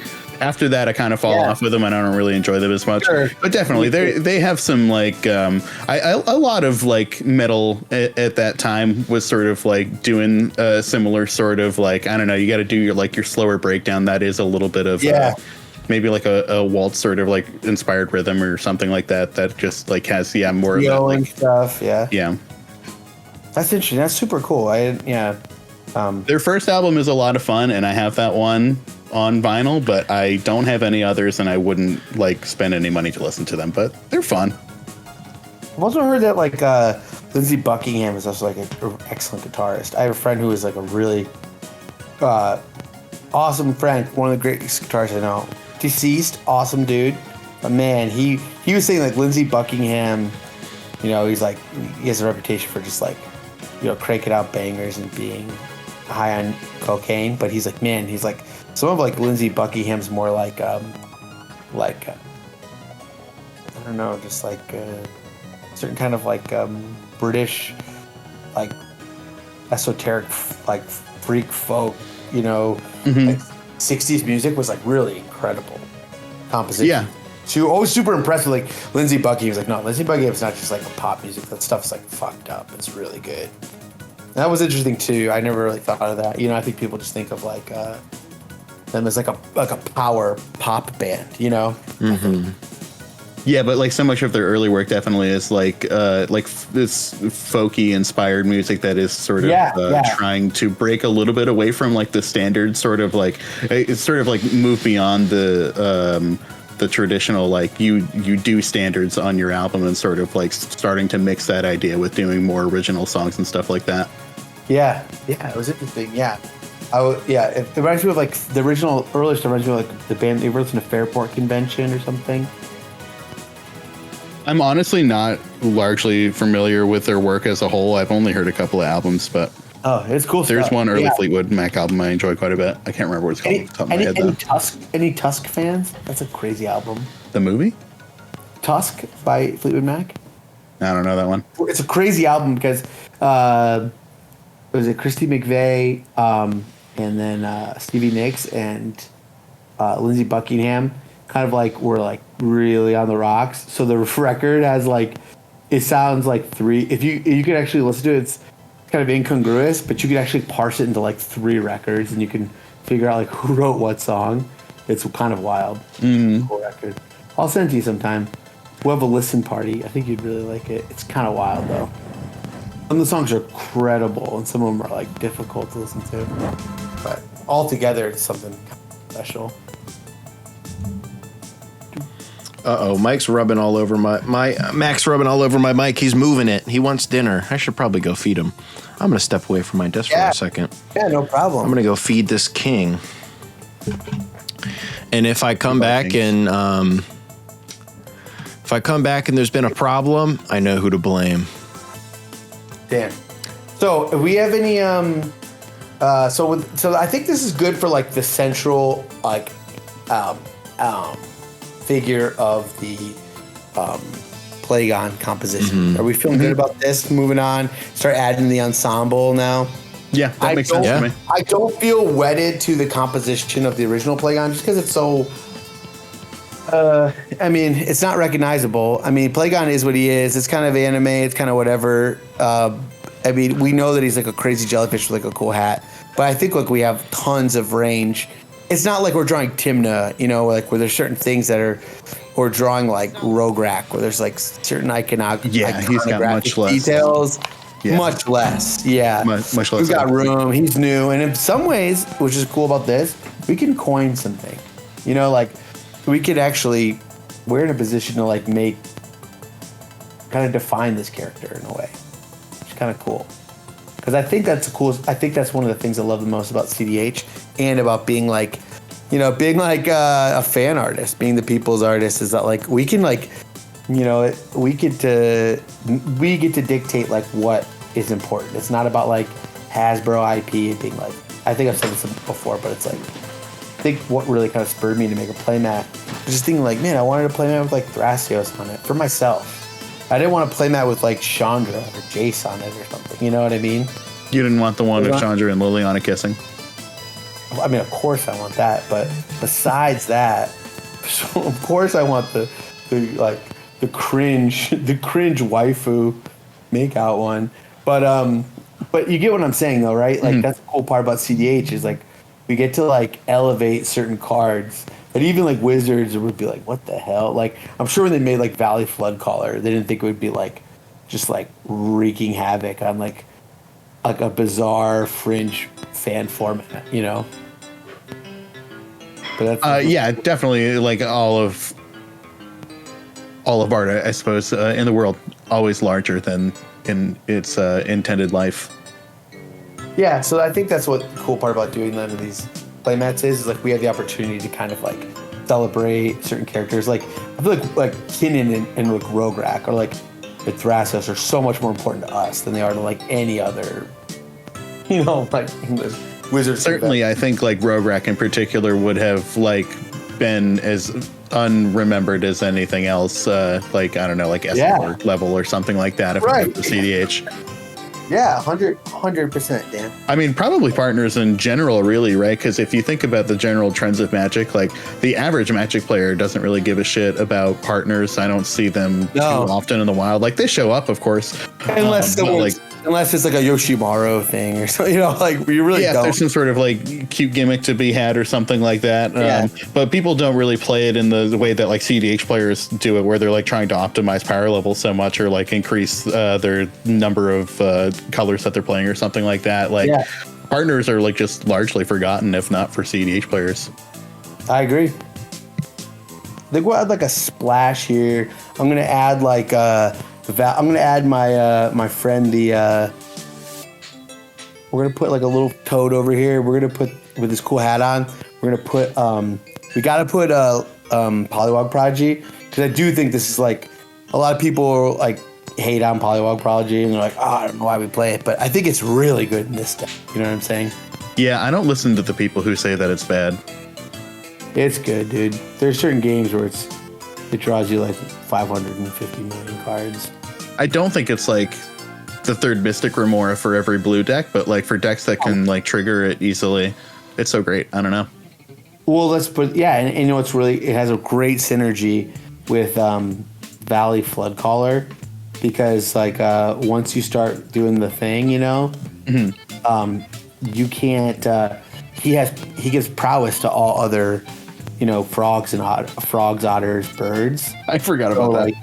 Yeah, so like, and I think a lot of people do. There was like a game where like, even in this last tournament where like I had a Polywog out and I was forgetting to give him prowess, and like I would have been drawing off of every single spell everyone played, you know, to interact. Wow. It was after the game, I was like, oh, right. It's like I should have made that. Oh, wow. Like, that's big game. Think about that. Like every time someone's interacting, they're not paying like, I mean, it's not even a pay. It's not even in May. It's like a must. Like any spell of any, at that point, his power is like, you know what? Like his power is like 12. You know, like you're drawing. I was gonna say quickly, like even out of Force of Will range. Yeah, like a Force of Will is gonna draw you a card. That's kind of nuts. You know, which is cool. He's got a cool hat. Remember, he's wearing a lily pad on his hat with like a big ass sack on it. With like a lotus. The Polywog Prodigy? I haven't taken a good look at this artwork, I guess. Take a look. He's got like a cool hat on. I kind of am disconnected from Magic art in a way that I did not used to be. Well, we're gonna bring you back. I know. Your first time hanging out on this stream, you're gonna see things in a new light. Well, like that was my whole thing when I was doing content on Instagram, was like doing art analysis and stuff. But like, I don't know. Really? Yeah, I that was like a thing I did for like a bunch of years. Dude, I didn't know that. That's cool. Yeah, no wonder you love the art so much. Yeah, that's what brought me into the game. Period. I saw packs of like 7th edition Invasion on the shelf at Newberry Comics, and I was like, "That's way cooler looking than Pokemon." Oh, Newberry Comics, yeah. Newberry Comics, shout out. Dude, shout out Newberry Comics. Yeah, the Polywog Prodigy's hat is very rad. It's like like a lily pad, and it's stuffed with something. I don't know. Yeah, there's a lily pad and it's got like a lotus flower or something on top, and then it's like this kind of like bound bag of something. Yeah, I don't know. I don't know what you would stuff inside of your hat to make it look like that. But stuffed it is. But there he is with like his cool ass hat, and he's also, we gotta make sure there's lots of drips in this art. Very wet. I think something. What's up? I realized exactly what it was. I was gonna say there's something about the drips on Plagon that make him look sticky to me and not wet, and it's the fact that it's not moving, like the one on his hair is. It's not like flowing backwards. Oh yeah, I kind of like these. These are kind of like this kind of like texture. I like it too. These aren't. These are like the flowing ones. They're not. It makes them look gross. I like it. Yeah. It's something I just saw like Art Crumb do from his drawings. Like when he makes people look sweating. And there's something definitely gross about it. He's a gross little guy. Yeah, he's definitely. This is like a grosser Plagon. Vectivus, what's up, bud? Oh yeah, I want to say thank you to everyone for showing up. This is like always such a blast. Just hanging out with people and like giving me company. And if anyone has ideas, please chime in. Like there can never be too many cooks in this kitchen. So if you have any cool ideas, let her rip. Let her rip. All right, you're ready for suggestion number 2? Yeah. I can't think of what its name is. What's the little fish that don't do nothing in Pokemon? Magikarp? Yeah, that thing's toughness has got to be bigger than its power. We'll put let's throw a Magikarp in there. I love doing IP crossovers. It's fun. It's weird. I feel like the eyes on a Magikarp look sort of similar to the little fish that are going alongside Plagon. Do it. Magikarp's excellent. Gyarados is near and dear to my heart. In fact, when I made my Nadu deck, I think one thing was cool is why I think that the Nadu list I built was so unique. I think Gyarados in it. Well, Gyarados comes up. We made a deck with Nate. Shout out to our not just Magic friend, my real life friend, Nate from Play to Win. One of the best. Love him. Shout out my favorite UPS guy in the world. Whoa, doxing people. Oh, I've doxed him a long time ago. Everyone knows Nate's a UPS guy now. Nate's a UPS guy, dude. What can Brown do for you? That's him, man. He's the best. And he was like, bro, I got to make a deck for the channel. So we were brewing together, and we made an AC deck. And we called the deck like Gyarados' Baja Blast. We had so much fun making it and laughing. And then we thought the deck was like, he lost, but he was like, it did some powerful things because we built it around the combo with, Dan, that really kind of cool combo you can assemble with, what's her name? Nissa, Ascended Animist. A combo that you can assemble with her. No, I think I'm unaware of it. Okay, so if you just like hit some land drop triggers, you could basically like fully assemble the Shia Quirion Ranger combo. Okay. Because it fetches out elves. Oh, yeah, wow. So she'll like self-assemble the whole combo. That's very cool. Yeah, so we were a couple shout outs from the chat. We got Vectivus requesting a Starmie and Rad asking what One Piece character do you want to include? Oh yeah, we need a One Piece. Welcome, gamers. That's what we get him back. That's what we get Corn Dog back. We talk about One Piece. He'll literally, you rang? You rang. So yeah, let's do it. Let's let it rip. We're gonna do it. I think Starmie needs to go, and I'll get a picture of Starmie. I just want to finish kind of the blocking out this. Dude, I'm freehanding this polywog project. What are you guys thinking about this? Don't you freehand everything? Yeah, I guess I'm just freehanding everything, but man, I'm really freehanding this. I'm just like, I feel like because you didn't do a pencil sketch first. yeah, I'm just letting this one rip. I mean, this is just off the dome. I was honestly under the impression that you did that most of the time. Well, I do, but like, I mean, sometimes I have a pencil sketch. This one's really. I'm impressed. Don't get me wrong. I'm very impressed. I couldn't do that. Yeah, it's cool.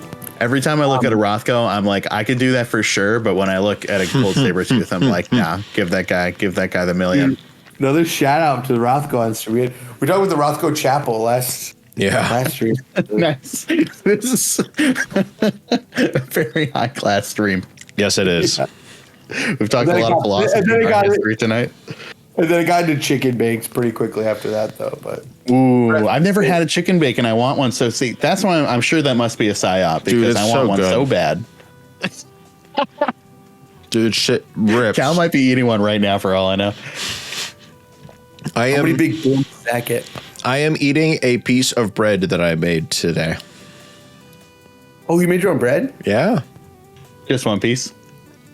Well, I made a whole loaf, and it is over half gone already. Jen and I have nuked it from orbit. I mean, when you make a fresh loaf of bread, how do you not just immediately like, yeah, it's so good, it's so warm. Dude, bread's good. Shout out to bread. Dude, before they were trying to like, people were shitting on carbs for too long. Bread's back, baby. That's what I'm fucking saying. Bread's back. Bread's back. We're here to say bread's back. Your wife's gonna run in the room with a kid. Is everything okay? Bread's back. I'm not gonna listen to this. What's up, Victivus? People are gonna start rioting in the streets. Got a fucking MF John in the chat. Anybody in chat have any questions? I'm an open book. I have a question. Not you. All right, what do you got? Mean guy too. Whoa, I like this character. All right, corn dog, what is it? I quit the stream effective immediately. and I'm changing your Twitch password. Damn. It's just gonna be like corn dog boom boom boom.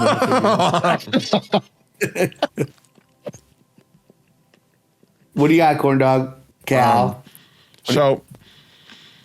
I like that you call him Cal when you're respecting him. Sorry, I'm in the middle of eating my bread right now. What'd you put on it? Did you put we're just talking about? Oh, I got some butter. I got the butter and honey in this shit. Ooh. Oh, dude, honey on bread is fuck. It's so good. We sound like peasants in the 1800s right now. We got the raid from Fiendish Duo MTG. Oh, nice. Whoa, what's up? What's up? Welcome in, gamers. Here. What's up, everybody? Oh, they're all saying. I want. They say Tim, including Ransby, Twitch user Ransby. Yo, dude, T-Buck. Twitch user people again. Ransby should change their username to Crochet Fucker 99. That's so rude. No. Oh, anyone ever Crochet seen that? Fucker complimentary. What about Twin Peaks when like Benjamin Horne's brother shows up and he's got that like loaf of bread and they're eating it and they're like, You know what I'm talking about? They're really like geeking out over the fresh bread. I feel like unfortunately I don't. You watch that show, Twin Peaks? No, I never have. Are you joking? It's such a it's so Dan coded. I know it's very much like within the highfalutin like stuff that I would have seen, but that one Dan, it's so oh my god. Well, this is awesome. You're gonna get to watch it. You're gonna love it. It's so Dan. It's I do hope I do love it. Twitch user Victivus says, Tim, sorry, I'm always blowing you up on Twitter. Oh, blow me up. Blow me up. Blow this guy up. Blow me up. Speaking of blow them up, we got any questions from chat for Tim about art, life, philosophy? I had a question. Religion? I thought you were joking. I have a question for Dan, actually. Shoot. How's that 6 memos read? Are you done? Oh, yeah. No.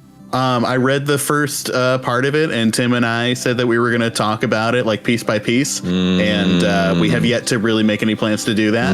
So I have not read further. But Tim, I will actually have you know, I just went and got a bunch of my old books back from my dad's place when I was doing Thanksgiving stuff, and I had a hardcover copy of 6 Memos in college. Yo, yep. I was a big Italo Calvino fan, so I just had picked it up from the used bookstore at some point and hadn't read it yet. Oh, dude, that's so sick. I love Italo Calvino. I have to go back and reread it because I honestly can't remember it very much. But I read If on a Winter's Night a Traveler was the first one I read, and then I think I read maybe a book of his short stories or something like that. Did you ever read Baron in the Trees? No, I haven't heard of that one. That was my favorite one. It's a good one. It's a real good, it's just a romp. It's like a lot of fun. You would say it's like a rom-com? Is it more like 50 First Dates or like Fever Pitch? More like Romeo and Michelle's high school reunion. That's fair. Ransby, user Ransby, thank you for following the stream. Thank you. Anyone watching right now, if you're not following, it's helpful for the stream and for yourself if you do follow. Yeah, because then you'll be notified every future time that we do go live. And then you can watch Tim talk about this viewer question from viewer Fiendish Duo MTG. Tim, why should I keep carrying on? Because I would say that the divine comedy of life is the kind of juxtaposition of an eternal soul inside of a dying body. And I would say that all of the bittersweet aspects and joy of life is seen in direct contrast. All the joy in life is seen in contrast to the suffering, the acute suffering that comes with parting from those we love. And I would say that that is just inherent to the joy and folly and sadness and just sublime privilege to be an eternal soul in a dying organic shell. And for all you know, love it or hate it, it could be your only chance to experience impermanence. So why not? Quite likely it is. Quite likely, more likely than not, it is. And then you get to play Magic with your friends, so which is always fun. Yeah, I love playing Magic with my friends, and I think there's other thing is cool is you will I told this to Cal and Jen not too long ago, and I hope I didn't sound like I was just old man pontificating, but don't, when you're younger, and I mean this, and I don't mean this an ageist way, I know better or anything, but I'm close to 40, I'm 39, and my 20s were hard, but but I found out that the things that I felt nothing was a tangent, it was all coming together. You are always kind of coming home to yourself more and more. Yeah. And remembering who you are and remembering what voice in your head is really you and not some sort of suffering, And I think that it's cool to find out, find your real voice. And I mean that artistically, and I mean that quite literally, you know what I mean? There are people who put on a fake voice, and I just want to find my voice on a page and find my voice in conversation and in friendship. And I think that nothing has been a tangent. What the hell? I'm getting to draw and tell stories and be a good friend to people and play Magic and draw about Magic. And all these disparate threads actually have all been woven together in one, increasingly harmonious scheme. And I think that is what it's all about. It's not, things are not a tangent sometimes. You find yourself interested in something or feeling we know. I think we know what is like terror when we're tarrying off the path. Like, let us like life is about like, there is a destination, but we're also meant to tarry. We're meant to like to wander and dawdle. So I think that like some of the things that I may have felt were like, oh man, like that meme. It's like magic together is fun and all, but if you thought of like facing your problems and like, it's like you gotta like, I don't.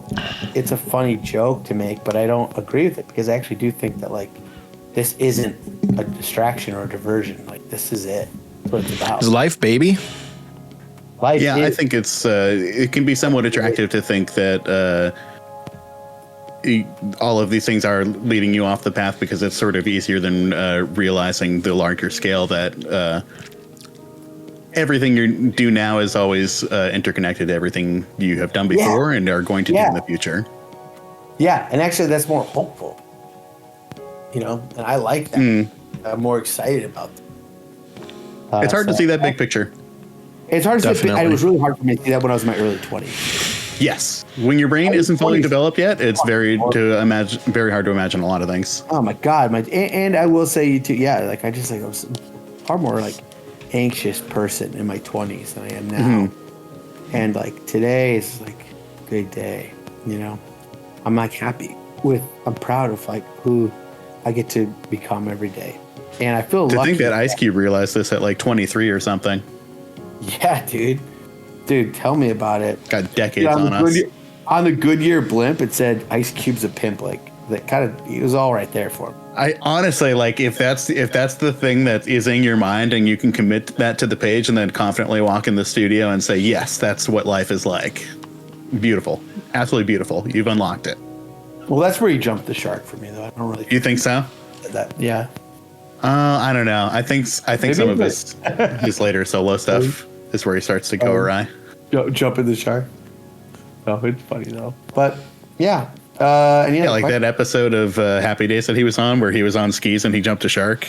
Yeah, has anyone actually seen that? It's really fun to watch. I've never seen a single episode of Happy Days, but I do know where the reference comes from. Yeah, I went and watched the clip, and it was the thing I learned about in graduate school. Jumping the shark, it means like when you cross the point of no return in terms of believability, and it's like when everything, and that was it for Happy Days. Like when the Fonz like jumped a shark on his jet ski, it's like that's like all right.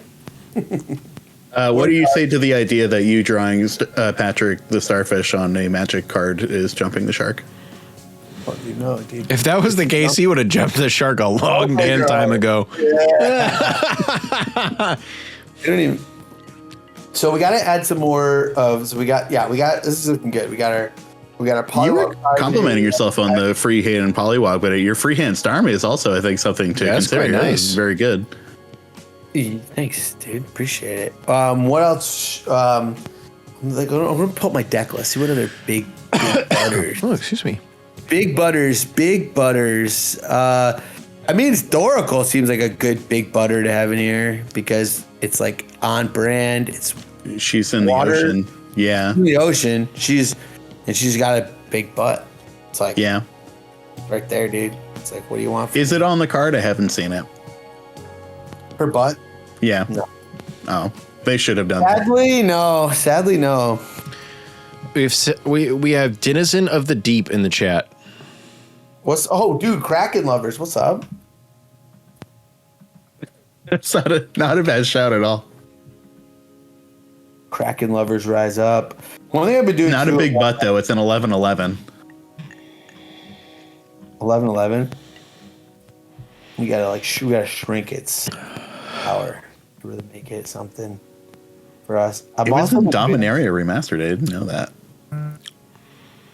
I'm putting together while you guys are yapping, I'm putting together a huge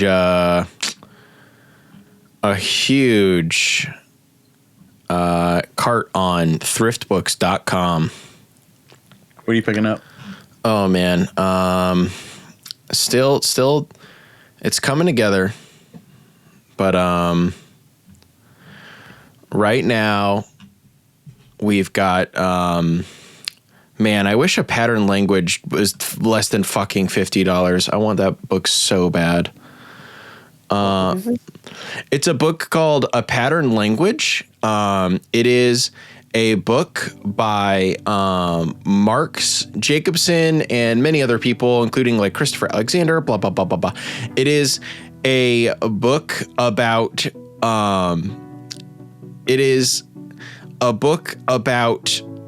architecture and building and planning, about designing for yourself your own homes, streets, communities, and what you can do in similar things. However, it is a purely academic text with an MSRP of $72 that is not very widely distributed. You been on the lookout for this book for a minute? Yeah, get it. Have you been on the lookout for this book? Jen has been on the lookout for the book for a minute. Cool. But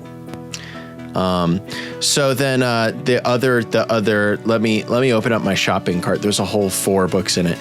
We've got The Dip, a little book that tells you when to quit and when to stick by Seth Godin. We have Winesburg, Ohio by Sherwood Anderson. Oh yeah, that's a good one. Which is the book that directly inspired Martian Chronicles by Ray Bradbury, which I just read and loved to death.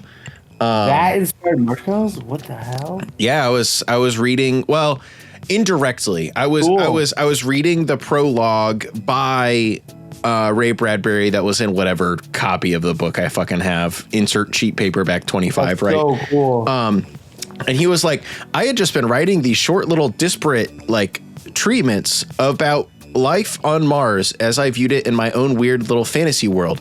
And then I read Winesburg, Ohio by Sherwood Anderson, and I realized that could just be the book. It didn't have to be a novel. Yeah, so that's like Winesburg, that's so Ohio cool. is about the little passage of time in this little Ohio town through different little short stories and vignettes. I did the same thing, but at a huge scale on Mars.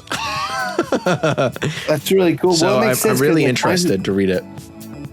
Well, it's considered like that's like the quintessential linked short story. The Yeah. novel that is just a generally linked short stories. Like would that kind of like struck the mold, I guess. That was like the one. Winesburg, Ohio.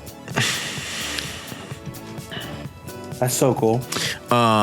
Victivus says, what about Pride of the Hulklade, the 215 dude? Really Got a good huge card. ass. Huge ass, but I think it's A really good glorious. card. Yeah, it is, dude. That card's like basically butt Nas. You can like add Nas. You can draw so many cards. There's a deck. There's a person like Why does butt Nas mean anything? I don't know what I'm you supposed to draw take away cards from that. equal to its toughness. Butt Nas. Okay. You draw like 17 cards. You draw so many cards. This card's so good. The 2 other books in my checkout, not to immediately interrupt this conversation. No, let's get back to what's important. I Say what the hell, man. I found a $5 hard cover copy of 6 memos for $5. So I said, in, because I do not currently own it. Well, then you can be in our book club. Exactly. I do not currently own it. I read it like in college a long time ago. Get Mr. Palomar to throw that in there. Oh, I just hit the checkout button. Damn it. Well, okay. Honestly, I can order. having just read the first essay and 6 memos, I think that your perspective on it will be very, very different in the current day than it was even just a few years ago. Oh, I'm sure. You said Mr. Palomon? Mr. Palomar? It's another Calvino. It's good. I don't read dead authors. No, I'm kidding. I was going to say all of those fantasy people can't be alive. A lot of them are actually, which is kind of wild. Okay, Palomar, $5. Yeah, you got me in. $5. I love $5. so gamers out there in the world. If you are looking to just like buy books, especially if you don't care about their condition and you would much prefer to support small business and support You can even go to your local library. Well, very true. Support smaller businesses, and even like they also kind of have a marketplace for local bookstores and all that kind of stuff.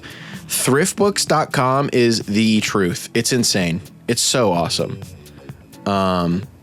It's just like Amazon.com, but for books. I mean, but for used books, and I don't feel morally opposed to using it.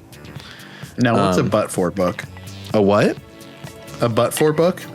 I don't know. Oh, but okay. I see where you're getting at now. Got his ass. You fucking got me. Okay, I'm adding dandelion wine to my cart to go with Palamon. Hold on, let me throw one in now. Okay. Get 12 Moons by Mary Oliver. Okay. Yeah, Mary Oliver. 12 Moons. If it's like not $1 billion, I will. Nah, it'll be like pennies. Victivus says, smell Skype, please.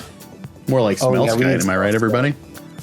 Someone in chat correctly calling out that we're only mono blue right now. Great point. What are the... Yeah, we brought out a lot of the good white cards earlier, and then we haven't integrated any of them. Everyone knows that Zoidberg is obviously a blue card. Oh, he's white. 12 Moons by who? So? No, he's blue. It was 12 Moons by whom? Mary Oliver. Interesting. Okay, let's... Because it's a woman's name and then a man's name. It's just one person, though. Let's see. No one laughed at my very Oh my god, Propaganda just came up on my... Why is this book not popping up at all? Do I have to spell out 12? I guess that may be the case. That would be logical. Oh, yeah, I think so. I think that is the title of the book. Okay, it now says they can't find a match. Okay, let's just search 12 Moons without Mary. This is great content. People are loving this. 12 Moons by Mary Oliver. Ugh, $12. Oh. $12? Nah, you're kidding. For a used copy of that? Let me open it up. They might not have used copies. Oh, wow. Yeah, it is a used copy in good condition for $12. I'm kind of a like a $6 or below gamer, I fear. I thought for sure it would be like $3. That's why I said Do you have one more suggestion, Dan? A second chance? Yeah, I probably do. Let's see. If I was going to suggest you get one book right now that costs like $3, have you read Confederacy of Dunces? Ooh, I have not. Okay, throw that in. That is like the funniest book that you'll ever read in your whole life. Yeah, I remember you talking about it, and I put it on like my Goodreads wish list, and then I forgot to put it on my Thrift Books wish list, which is the actual key to me reading a book. Actually, now, I'm going to buy a Confederacy of Dunces cookbook. Okay, that sounds better. It'll teach you how to make hot dogs, and I don't know what else. Oh, hey. Maybe a corn dog, if you're lucky. Oh, got him. Dude, I love corn dogs, man. Oh, my God. I'm out of corn dogs right now. I'm so fucking mad. What would you do if you had a corn dog right now? I would eat it. Nice. That's cool. That's so pog. Mr. Ransby in the chat. You got to know, my wife Jen has recently taken up crocheting out of the blue, and Tyler, I gotta say, I feel like she is doing it way faster than other people I know who have like taken up crocheting. I think she's just built different, actually. I know I am predisposed to saying that about my wife. Dude, your wife pilled. But wait, can you please do it in a Borat voice? I can't. I've never watched Borat before. Have we talked about my upbringing before? Wife. Okay, I'm going to buy the acceptable condition, a Confederacy of Dunces, for $4. I hope acceptable means that it's just like actually in pieces. Yeah, mine was like it was half falling out of the spine, but you know, well, it's fine. Look, I know it's not a race. I know crocheting isn't a race. I'm just actually kind of amazed because She just she ripped out some she just absolutely ripped out some mittens the other day. Okay, now that I'm thinking about it, I read like 200 pages of my book in the time that she ripped out one of the mittens, and she ripped out the other mittens on a 2-hour drive. The other mitten on a 2-hour drive. Maybe she's not that fast. My apologies, everyone. Furls crochet hooks. Okay, I'm gonna buy those for her for Christmas. Great shout. Thank you. Santa Claus. I need to get the Alpha series. Or do you mean streamlined metal? Oh, really good. This is feeling. Or do you mean Okay, so I've got a streamlined question for the wood? two of you now. What's up? I'm a person who really enjoys Halloween and horror movies, but I'm trying to put together like a list of like acceptable like Christmas watches. Do you have any respectable Christmas movies you enjoy? I guess they don't have to be respectable because I'm going to watch Bad Santa. Like it can't be. We saw National Lampoons and it was awesome. Yeah, I was going to say not National Lampoon. Something. Why not? I don't want to. All right, it was good. Okay, while I've got you, what is actually like the most? If I was gonna buy Jen just one size, should it just be an E or should it be like a G or what? Because I know nothing. I know nothing about this. Home Alone. How about Home Alone? Home Alone, I thought of. Yeah, Man, that's solid. What about Probably an I. Thank you. Automobiles. Is that a Christmas movie? I've never seen it. Yeah, isn't it like just trying to get John Candy home and he finds out he doesn't have any family in Christmas? It's not. I mean, I trust you if you say so. That might not be. Now I can't remember. I definitely would say Home Alone would be probably the best Christmas movie of all time. You think the best of all time, the first one? What about Scrooge with Bill Murray? I've never seen that one. Scrooged? You never seen Scrooged? Never seen Scrooged. Oh, it's excellent. Never been Scrooged. That was the title of my memoir. Never been Scrooged. Yeah. Oh man, never been Scrooged. That's pretty funny. Thank you. Man, my stock of Christmas movies is like so empty. Like you said that, and I tried to sit here and think about it, and I was like, there's not a wealth of them that I would super want to watch. I do unironically. Help?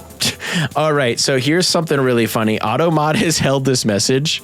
Does she mostly use? Let's see if we can figure out why. Does she mostly use worsted weight yarn, fingering weight, sock weight, DK, bulky?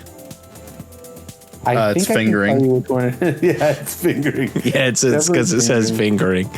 Goldsabertooth added permitted term fingering. Oh, that's definitely permitted. Now that's the kind of I stream am it is. screenshotting that one. That one. Fingering and this stream. Oh yeah. It goes hand in hand, baby. Just like me and fingering. What? And what? Wait, what? Hold on, what? Tyler, I'm gonna be real with you. I don't know. Actually, I'll be right back. Okay. All right, time for the Tim and Dan show again. Yeah. This is sick. The fun. The time for the stream to get fun. Yeah, time for no more cops on stream. Time for the fun guys. Yeah. Little do you guys know I'm still fucking here. Oh no. GM Goody, first time chatter. Who is Tim drawing? Is this Plagon? Yes, it is. Good eye, good eye. This is Plagon. He's riding a hullbreaker horror. He is breaking hulls. Hulls will be broken. I've got Dread Magistrate. We got Zoidberg. We have all the gang. We got to put Magikarp in here now. Gotta get a little Magikarp in here. A little Magikarp action. I think we're going to say about 10 more minutes and then we're ready to turn this into a digital asset. 10 more minis. 10 more minis and this is gone digital. Oh, I'm sorry. I forgot it was the You and Me show. Yeah, what's up? You can talk to me. Can you hear me? I do feel like I could talk to you, so I'm glad that I am able to. Yeah, what's up? Oh, we got a raid from Trying Casually Games. What's up, everybody? Try casually. What's going on? One of the early Goofy's in the folks chat. that What's did it. up, dude? Oh, Lord, it's hole Goofy. breaking time. Dude, that's it, man. Yeah, chat, if you're just joining us from the raid, we are just about 2 hours deep here into a Plagon Playmat drawing. We have, of course, got our Patrick Star Plagon. Who's the Simpsons inspired character? Is that Drandeth Magistrate? Yeah, of course. Oh my gosh, I didn't recognize it for a second, but then the hairdo pulled it together for me. That's fantastic. I love it alongside the Zoidberg above. Yeah. Who knows what the Zoidberg is? He's just in here. I don't know. I figured that would be like the Gyarados of the situation. Oh, Trying Casually Games with a raid with a party of 7. Thank you very much. Thanks for coming in. What's pogging? What's going on? There's an echo in here. I went and just looked at all of Jen's yarn, and they all say J on them. So the J size, which whatever that means. I mean, I know that means 6mm, but I could not figure out any actual information about what yarn it was. It did not label itself in any way, shape, or form. It did say 6mm J on it though. So where I come from, J is way bigger than 6mm. Am I right, guys? I don't know what that means. JB the Lefty, welcome. It's probably bulky or worsted. That makes sense. Thank you. Is Nasty Nate in the chat? Is Nasty Nate here? Nasty Nate was here earlier. I don't know if he is anymore. He said he said like 2 things and then he left. So he might. Well, and then he didn't say anything again. He's usually a very active chatter if he's around. We gotta bring Nasty Nate back. You think something happened? Yeah, I'm worried. Me too. Can we? He's probably still. Can we think? Probably still working. This is a crazy season. True. I was going to say. He is like Mr. crying. Nasty is probably going through the worst month of his year. Yeah. Yeah, true. He's probably thinking to himself right now, this is why they call me Mr. Nasty. I'm doing. Actually, can I give a shout out? No. Yeah. Oh. I want to do one. Okay, My shout out is to Big Brandon. We love Brandon. Brandon came all the way down. Played when Brandon came down to the Big City Open and got hit by a fucking car. Holy shit. Yeah. And we love him so much. Everyone was so worried about him. It was super sad, super scary. I'm sorry I had to call Tyler and everyone. I didn't know what to do. Hey, Tyler. Tyler, could you come get him, please? Brandon got hit by a car. He's really ruining the vibe. Ruining we the were vibe. so worried. But I knew he was in a good spirits because he texted me and asked me to he's like, will you make some sort of token that involves me getting hit by a car? So if he asked for that, I feel like He's doing fine. I know, but I was just so worried about it. We were so worried. I mean, if he's doing that, he's dude. doing fine, is what I meant. Oh yeah, no, I know, but we were like, I was so relieved for a joke, because we were so worried about it. Everyone so worried about him, But it was getting worse too because we heard someone's like, oh, we saw Brandon at the diner. He's on his way over. I'm like, oh, okay, cool. We'll see him soon. And then someone's like, someone just got hit by a car outside. I was like, what? And someone's like, yeah, someone really tall. And I was like, oh fuck, Brandon. Like really tall with a mustache. And I was like, fuck. They're like, yeah, really tall with a mustache and long hair and from Pennsylvania. And his name was Brandon. I was like, no. And I was like, we were so sad. We're so worried. At that point, it was too far to be a coincidence. Yeah. What if there was another tall guy here from Pennsylvania? I was like, I'm Googling. I'm like, how many Brandons are How many Brandons live in Pennsylvania? Google.com. Don't be my Brandon. But I'm just so happy he's okay. We were so worried about him. He's the man. We will make Brandon tokens. We'll do something for Brandon. Oh, wait, chat real quick. I can get free shipping if I add one more book to my order. Does anyone in chat have a recommendation for a really good book that is probably going to be really cheap on thriftbooks.com, knowing nothing about I got it. one, the Bible. You ever heard of it? I already own 7 of those, I fear. Whoa, superior Christ believer has entered the chat. I'm feeling good about To this, guys. Hold Up the Sky, Scythe, Mr. Nice. All right, let's start shopping. Cat cameo. I love a cat cameo. I think that the best part about the stream so far is that we have actually barely discussed what Tim is doing. We've been yapping about everything else except for... We've talked about Mr. Plagon here a little bit, but... Deck's sick. It's awesome. I really want to make it better. I added a couple things to make sure that the deck can pivot harder. I added dramatic reversal, and I added Born Upon. I had Born Upon and went in. I took it out. I put it back in. I really want to be able to like just seize the window and win. I think that was the biggest problem I noticed, was it just dirtled too much. Mm-hmm.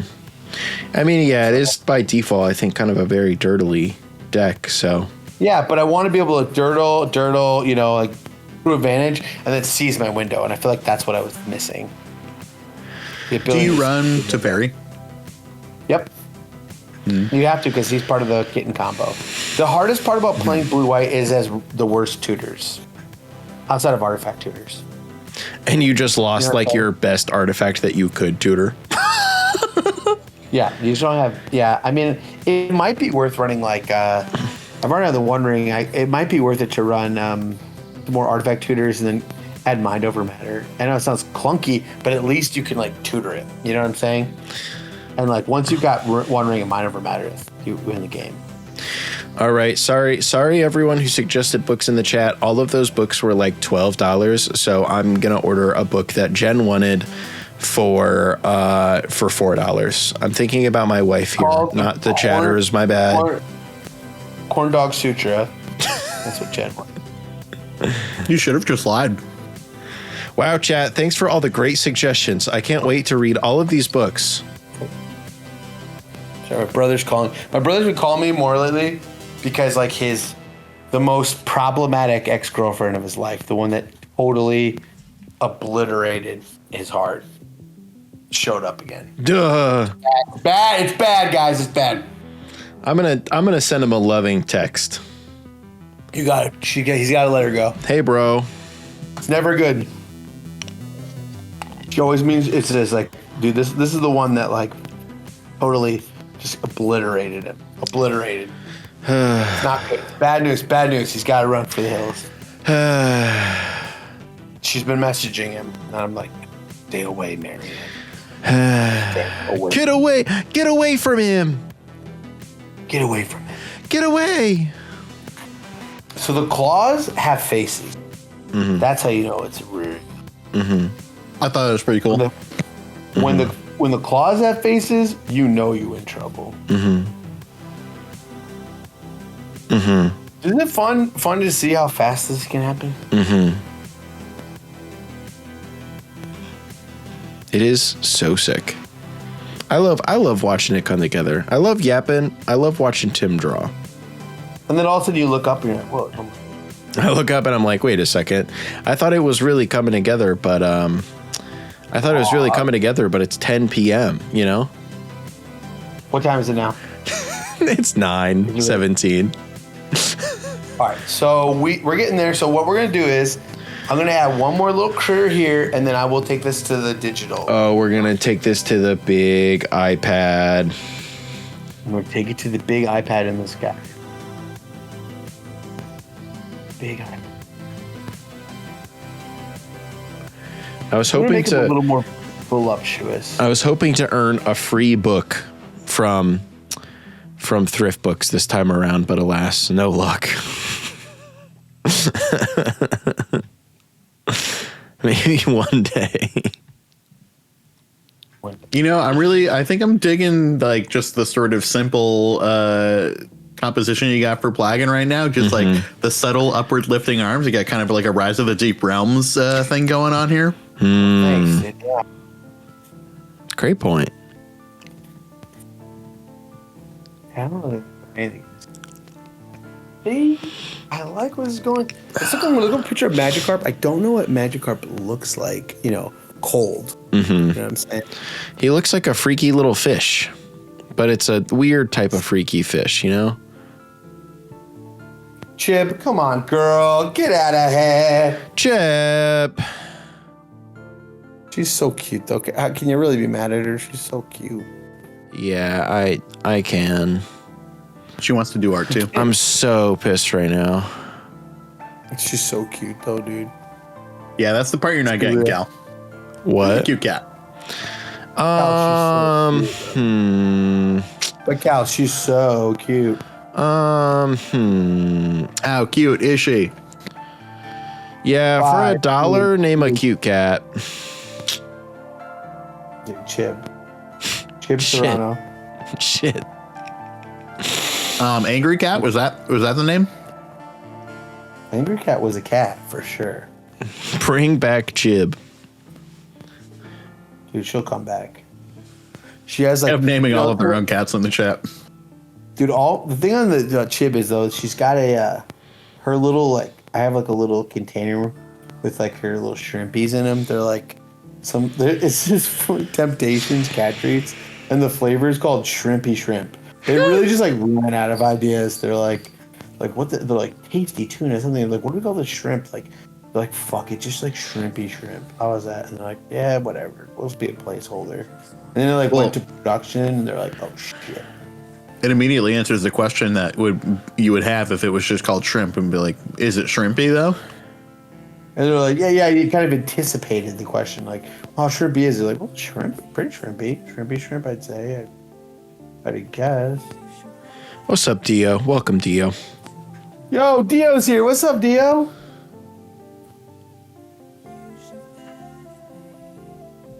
Harp over here. I think we're ready for the big leagues. Play on. Butts matter. Big butts. Drawing cards. Maybe you should give him like a tattoo above his tummy that says big butts. Yeah, big That butts. would be funny. Sure mix a lot, dude. We'll put that in the digital ones. That way we'll add all of our font there. Then we can get it right, get stretch stuff. Can we put a huge ass on the playmat? Oh yeah, I forgot to put Somebody should have an ass, yeah.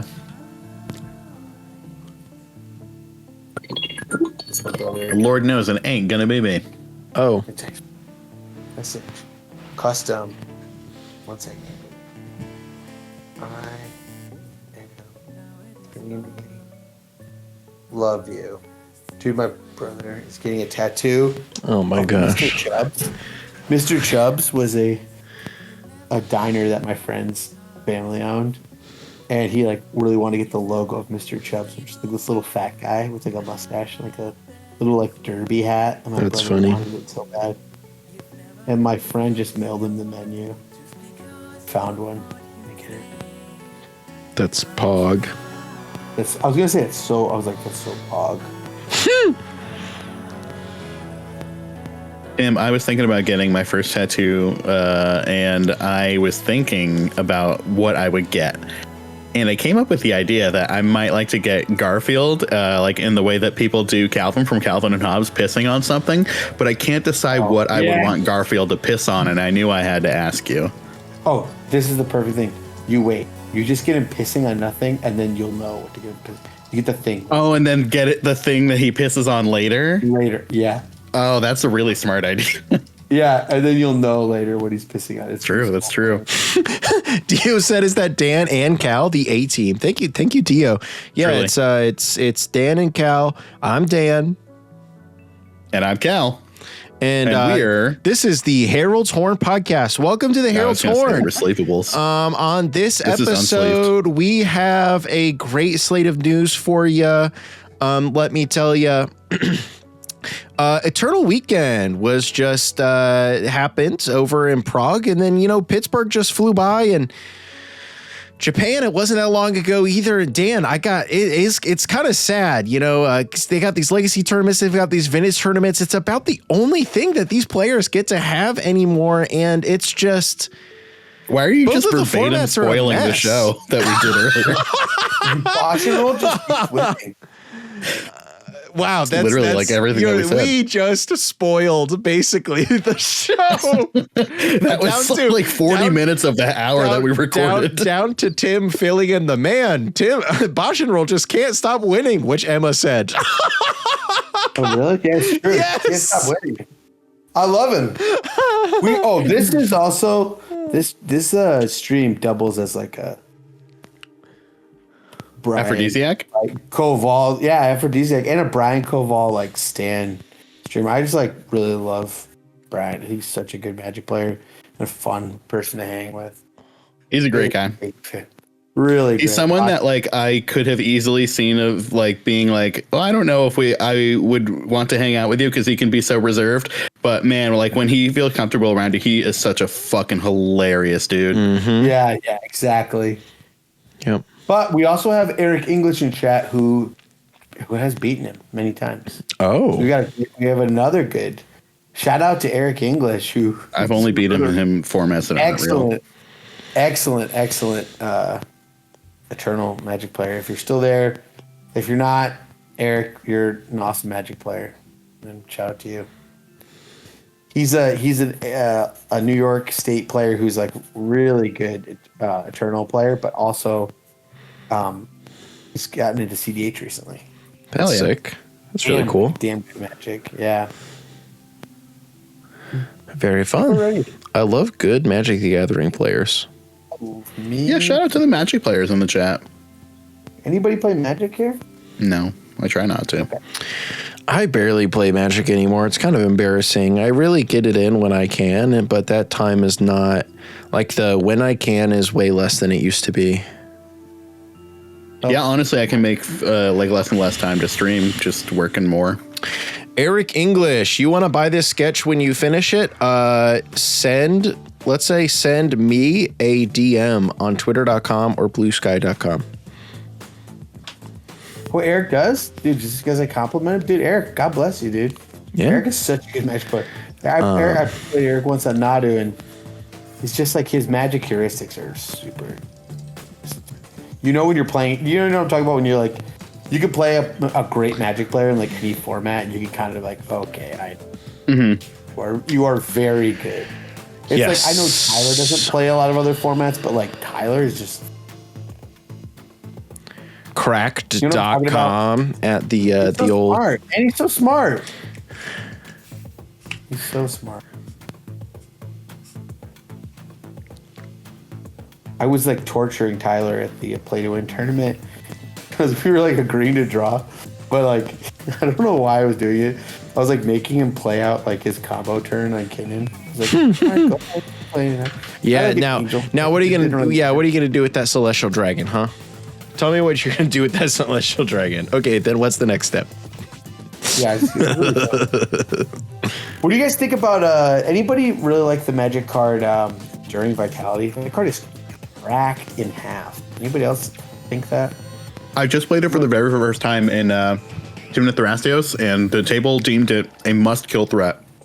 Isn't it? Yeah, it's so funny because you're just like, wait, isn't this just crypto threat? But like, it's one of those. One of the things I love about Magic, there are certain cards that just play better than they look, and that is one of them.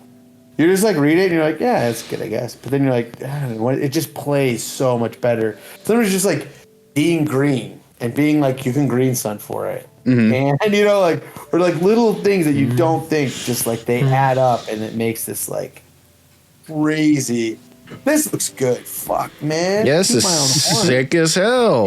Yeah, but this turned out great. Pog?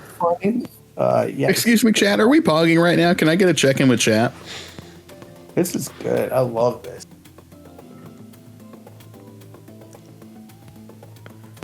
Oh, Chib's coming back. Look out. Uh-oh. Keyboard thing. Which I don't like. I don't like keyboard stuff. Here you go. Come on. All right. So now you get to see how The old sausage is made. Turn on the highlight. This is the craziest part. This is so low budge, but I've shouted out before. This is from Alexis Zirith. Good pal of mine. Ooh, Cal. Yo, Alexis Zirith. what'd you say? What about Alexis Zirith? What about Alexis for Zirith for a Kickstarter thing, dude? He is good. That'd be sick. He's awesome. Really nice guy. Agreed. This is so washed out. I'm so sorry. 1 second. Pardon me. Pardon me. Pardon me. Pardon me. Pardon me. It's looking better? Yeah, Pardon me. I would say so. That looks great. Pardon. That looks epic even right now. That looks like a Pog Daddy made it. I don't know.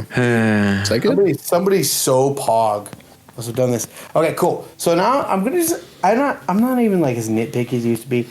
Take out a couple of these, our little pencil sketch lines.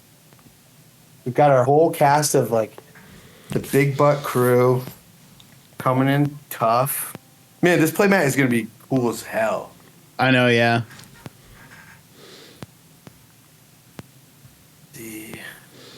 Okay, this is how funny this is. This is so low budget and dumb. Watch me do it. I literally, well, I used to like have this whole thing where like I had like a bed scanner, and then I found out this is just so much easier. Hold it like this, and I just take a photo of it, and then I just send it to myself. That's amazing. And then what I do is, yeah, it's so insane. I do it like this. I've got my photo of it now, and all I'm gonna do is, you can see right here on my phone, this like jank ass photo. We're gonna flip it a little. Sweep. Sweep.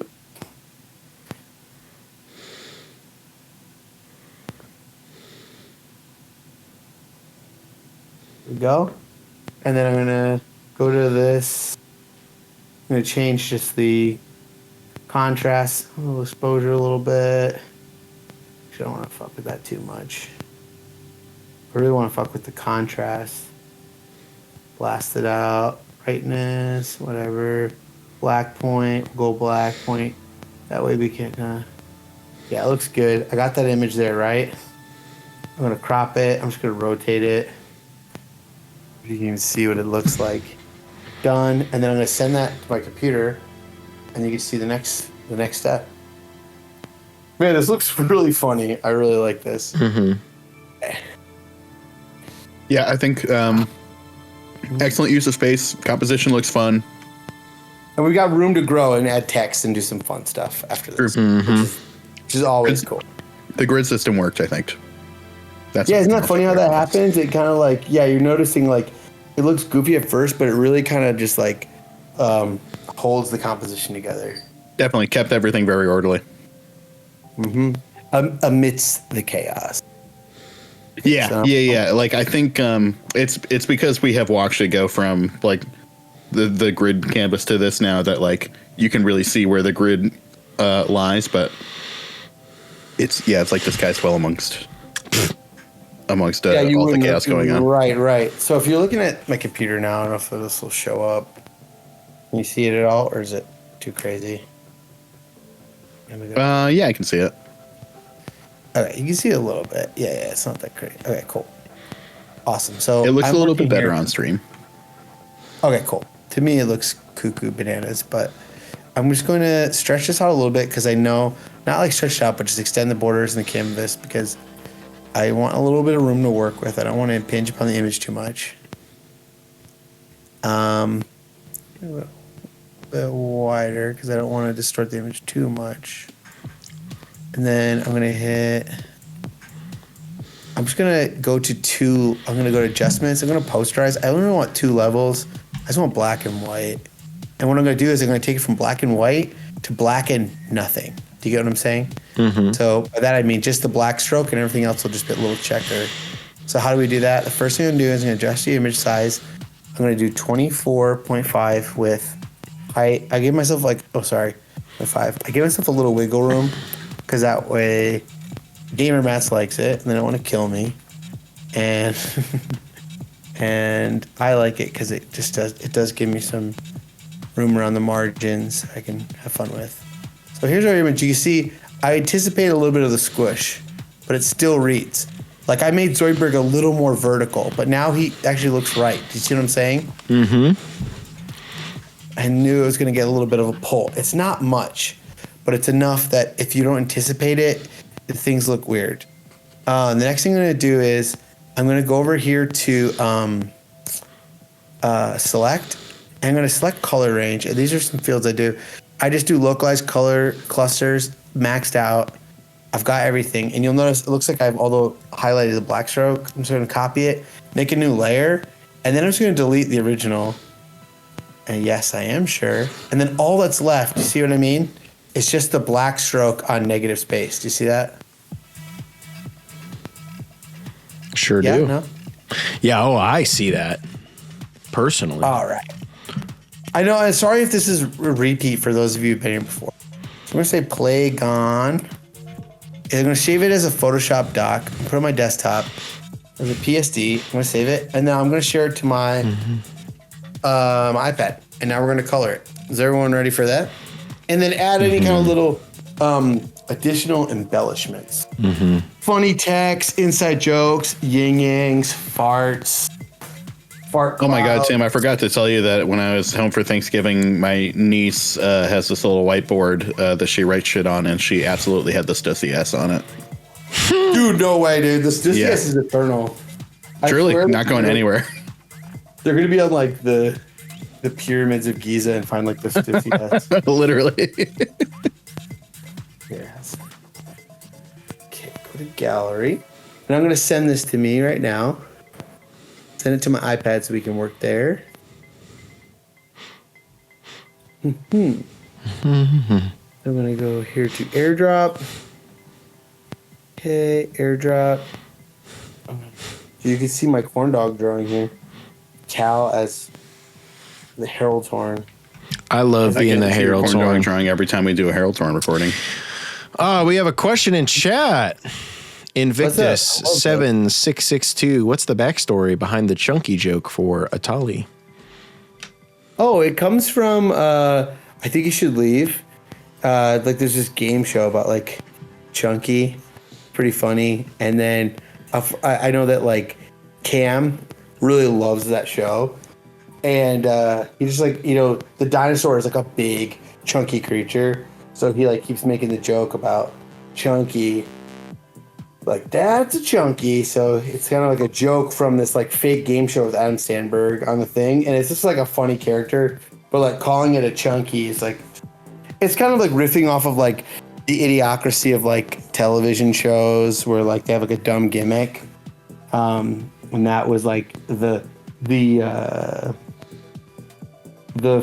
fake gimmick was that like there was this character called Chunky that would come out and like eat your points on like some sort of like some sort of game show, and that was like a joke that Cam wanted to make about like his character being like a big dumb chunky character.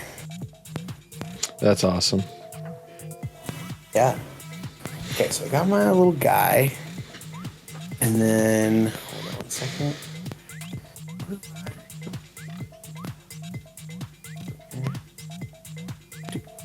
So there's my little dude, and I'm just gonna see how washed out it is on your side.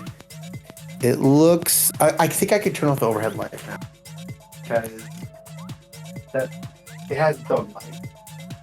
I'm doing my best to make Tim go blind while doing these. You don't have to try too hard, dude. Don't have to try too hard. Okay, yeah, I just tell him to take off his glasses, then I push him down. Just push him over. First time. Yep.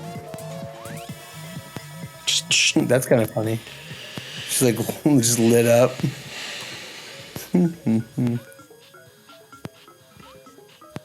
Not unlike our audience. Lit. Getting lit. Cool. All right, who likes big sloppy hoggers? Among the audience or among the cast? Among the audience. Any Nancy Pelosi fans? Not the lawmaker, just Sloppers. Just what? Just the sloppers. I'm gonna put an example. Oh, of no. big sloppy I have to hoggers up leave on now. the screen. I'm kidding. So an example of a big sloppy hogger would be like Dan, because anyone watching this stream is a big sloppy hogger. What? I said, Dan, you're in a good example of a big sloppy hogger because you're watching the stream I'm right fat. now. No, because You're an asshole. you're watching the stream right now. That makes you a big sloppy hogger. I'm not a fan of it though. I'm Fair. an opponent. Fair. Of hoggers. No, of the program. You and I are rivals canonically. Oh, that's right. Aren't Shit. you rivals Yeah. with just about fucking everyone canonically? Well, I got Tim. I got the guys from the Receivables. Sam from the Howling Salt Mine. Although actually, it might just be only Mike from the Howling Salt Mine now. Because in the Thing board game, he voted that I was the Thing when I wasn't, and he fucking left me in Antarctica. Oh, Fuck, dude, that's so Mike. That's just. I know. Yeah, I was just ask me if I'm the Thing, bro. fascinating. Oh, like the thing. Yes, it was the Thing board game. Oh, that's cool. It was pretty fun. Although it took too long. There was a lot of yelling though. It was just like the movie. Just like the movie. I was gonna say, just like the movie. If you wanna slop, you better slop the hogs. Okay, cool. This is looking good. You want to slop, you better slop the hogs. What do people mean by that, anyways? Oh, that's I think a bit of scripture. Yeah, That's we're from just trying to riff Leviticus. with you. Oh, Yep. Oh yeah. Let he who slops, slop the hoggers. I don't know anything about the Bible, so I'm gonna stop you Well, there. I'm about to teach you that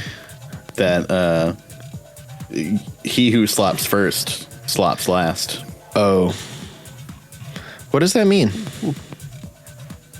He lives in glass floppers. Yeah, it's about piety. Oh yeah, sure. Hogs.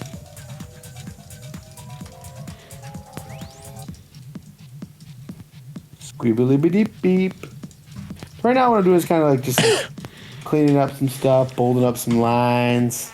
In here, I can squibble dib, chiblib, flib with my kib. And what do you mean by that? I think it's self-evident, my friend. This is what this means is like when I told you part of the stream where our brain turns to mush. We start doing the big boom. It's true. We start some Boom, sloppy boom, hogger. boom. Yeah, I know. This is the worst part of the stream. Sorry, guys. I was gonna say it's nice to know what the Herald Forum would be like if we had absolutely no structure. This is what happens. Like I get drawing for a while, then I'm in the zone. Cal feels like he's got Philip dead space, and he starts like making fart noises. It's true. And now I'm here to ask you, what's your favorite kind of pie? I go to Pecan, like full not like close. art autist mode, and I'm just like completely like locked in. I think that's the best mode to be in. Can you give us an example lecture? What do you want to know? Ask me something. I'm highly responsive if you can ask me something.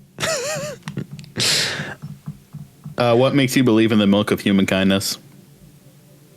I don't know. I don't really. What is it?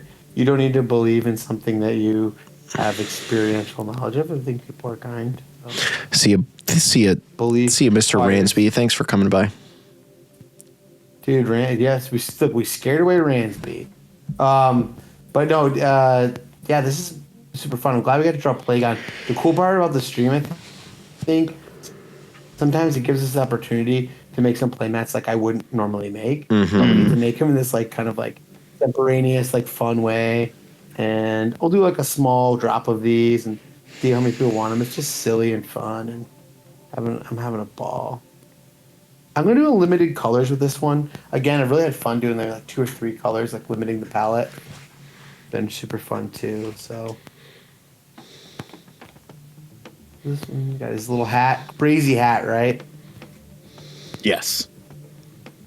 Confirm Crazy Hat. Much like Crazy Frog. If Crazy Frog had a hat, it would look like that. I was gonna ask where are the hats? I feel like we don't have enough in here. Are there more than? Oh, I guess. Well, there's the Polywog. Do we have any beanies in here? Plagon's got a hat. Yeah, I think Zoidberg had a beanie. Wait, a beanie with an eyeball? Yeah. Oh, we're gonna put a beanie with an eyeball and everything. Somebody said we should make Goldsabertooth eyeball beanies. I don't know how I would do that, but I think it'd be fun. You would have to cut out your own eyeballs and put them in the beanies. I bet you could I bet if you really wanted to, like tackle toe.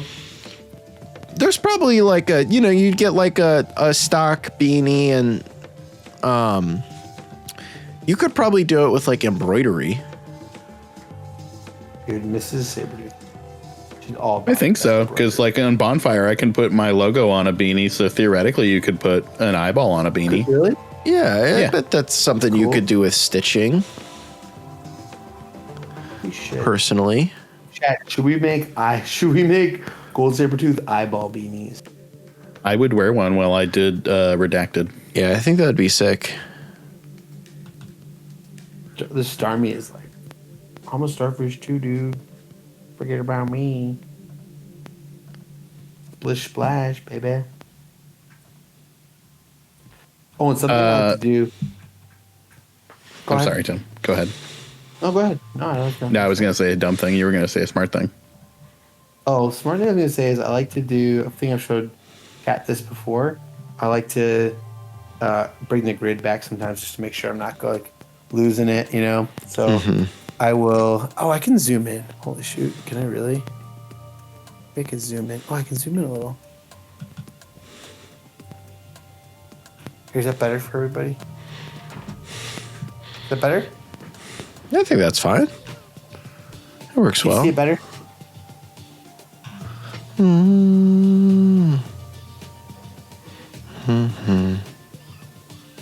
what I'm going to do here is just kind of make sure we're still operating with this kind of nice grid. Again, I don't want to feel totally beholden to the grid. I want to make sure that keeping the drawing balanced. Kind of nice. And then I can always just zip this out of here. Isn't that cool? Yeah. Love it. Zip it out of here. Yeah. I love a good zip. Love me a good zip. Gotta have my zip. Okay, so we got our flopping augers. Cal had pecan pie for favorite pie. Tim, what's your favorite pie? Ooh, favorite pie? Dang. It's hard to say. Maybe key lime. It's a guy got that good sweetness, but also has the tang. Any key lime pie fans out there? Key lime pie is really also thought you said awesome. feline, and I thought you were making a vagina. Oh my! Yep. No, I thought you thought I would have thought I was making a joke about Eating cats. one of my favorite shows, which is Alf. Oh, Yeah. that would be a good Alf No. reference. Remember that? Alf was good. I've never seen Alf, but I do know that he eats cats. It's been a long time since I've heard anyone reference that. Alf, dude, we have an Alf the television show poster. That's My awesome. wife got framed. That's so funny. That show is so good. What is it about Alf? Gordon, he's just so cool. What is it about Alf for you? Space, cause there ain't no one. What do you mean by that question? Hey, cool hair. Why do you like Alf? Why is it that you Yeah, he had enjoy cool hair. Alf? Oh yeah, cool hair. Gotcha. Okay. I was just Cool hair. He's a pretty rude, crude dude. that's cool. That makes sense. He wasn't afraid of telling it like it was. I should try telling it like it is from day to day. People would respect you for it, I think. I think people respect me because I am tactful from time to time. See, I thought that's why people were not respecting you. Damn it. Fair enough. I have no other comments. Wow, really a sleepy time, huh? Dude, Well, I'm a little distracted. I'm writing right Melmac, now. dude. I must lie. I can't lie. Ooh. You must What are you lie. writing? You can tell me what you're writing about. What? Are you writing about Tim? I'm writing about music. This is my stream. You can do what you want. I'm writing about my favorite 100 songs of all time. Yeah, full disclosure, I'm playing Mario Kart right now. We're doing it, chat. Video downloads canceled? How did that happen? I lost the stream. Did you guys lose it? No, it's still going on my end. Still going on my end. Sometimes it just canceled on mine. I don't know why I did that. The stream continues. Stream endures. So we haven't asked, did you declare your favorite pie, Dan? Mine was going to be a vagina joke. I was waiting for someone to ask me back. Oh, fair enough. No, I know. My favorite pie, key lime, is a good shout. I wouldn't have thought of key lime. Thanks, dude. I really enjoy like tart berry pies, although I might lean more towards like a key lime kind of pie though, because I'm not as big a fan of like pie crust in general. It's fine, but I would rather just eat all the nice that graham crackers goop inside of it. What's up, GameStopper? Yeah, we're doing Plagon. It's true. Yo, GameStopper, what's up? Patron.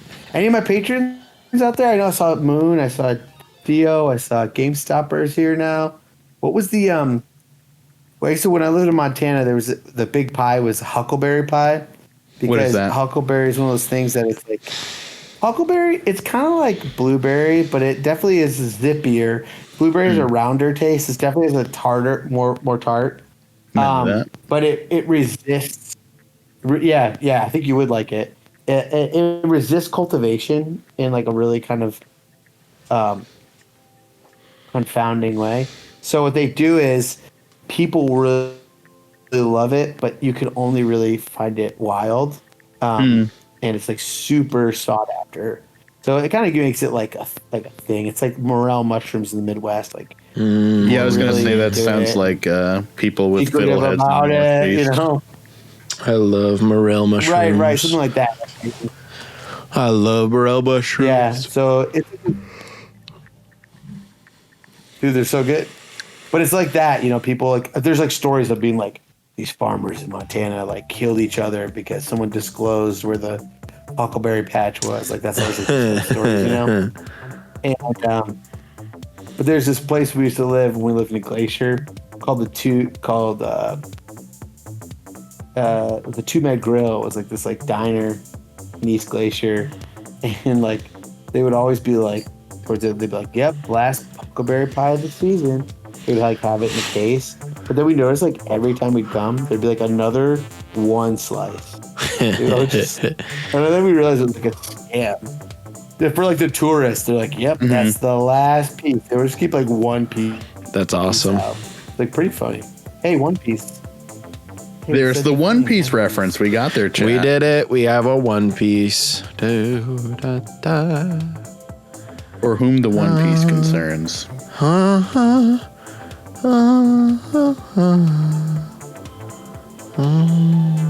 Huckleberry pie. Huckleberry's good. It's good, yeah. It's like a little more tart than it's a little more tart than it's like a cross between a raspberry and a bloob. It's shaped like a bloob. It's more like a raspberry. Got that like it's more acidic, you know what I'm saying? Mm-hmm. I'm gonna tell you straight up, I'm into that. Yeah, that sounds awesome. I'm gonna sound like a freak right now, but that sounds good. Yeah, that sounds good as hell. I'm in. I gotta go get some. Pardon me for sounding like a little freaky deaky. Nah, you're not fine. You're not fine. You're not freaky Has anyone deaky. ever been to Hawaii before? Not me. I've never been. Anyone ever been? What was the question? Anybody ever been to Hawaii? Hawaii, no. Not me.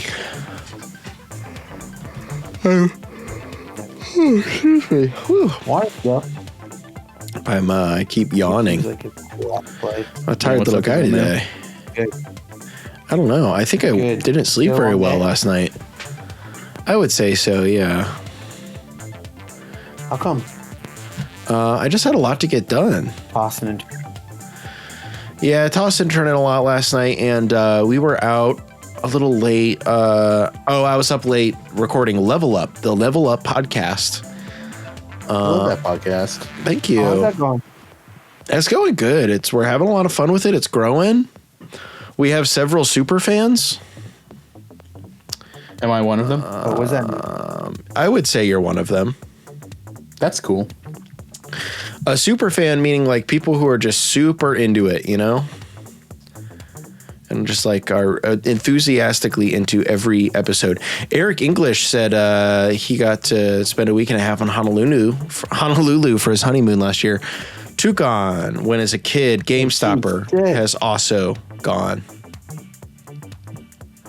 My parents went there for their honeymoon. Nice. Before my dad went to Vietnam, they loved it. Before he got shipped. Yeah, Tim, you say you got older parents. How old are they? My dad is in his 70s. My mom would have been 78 this year.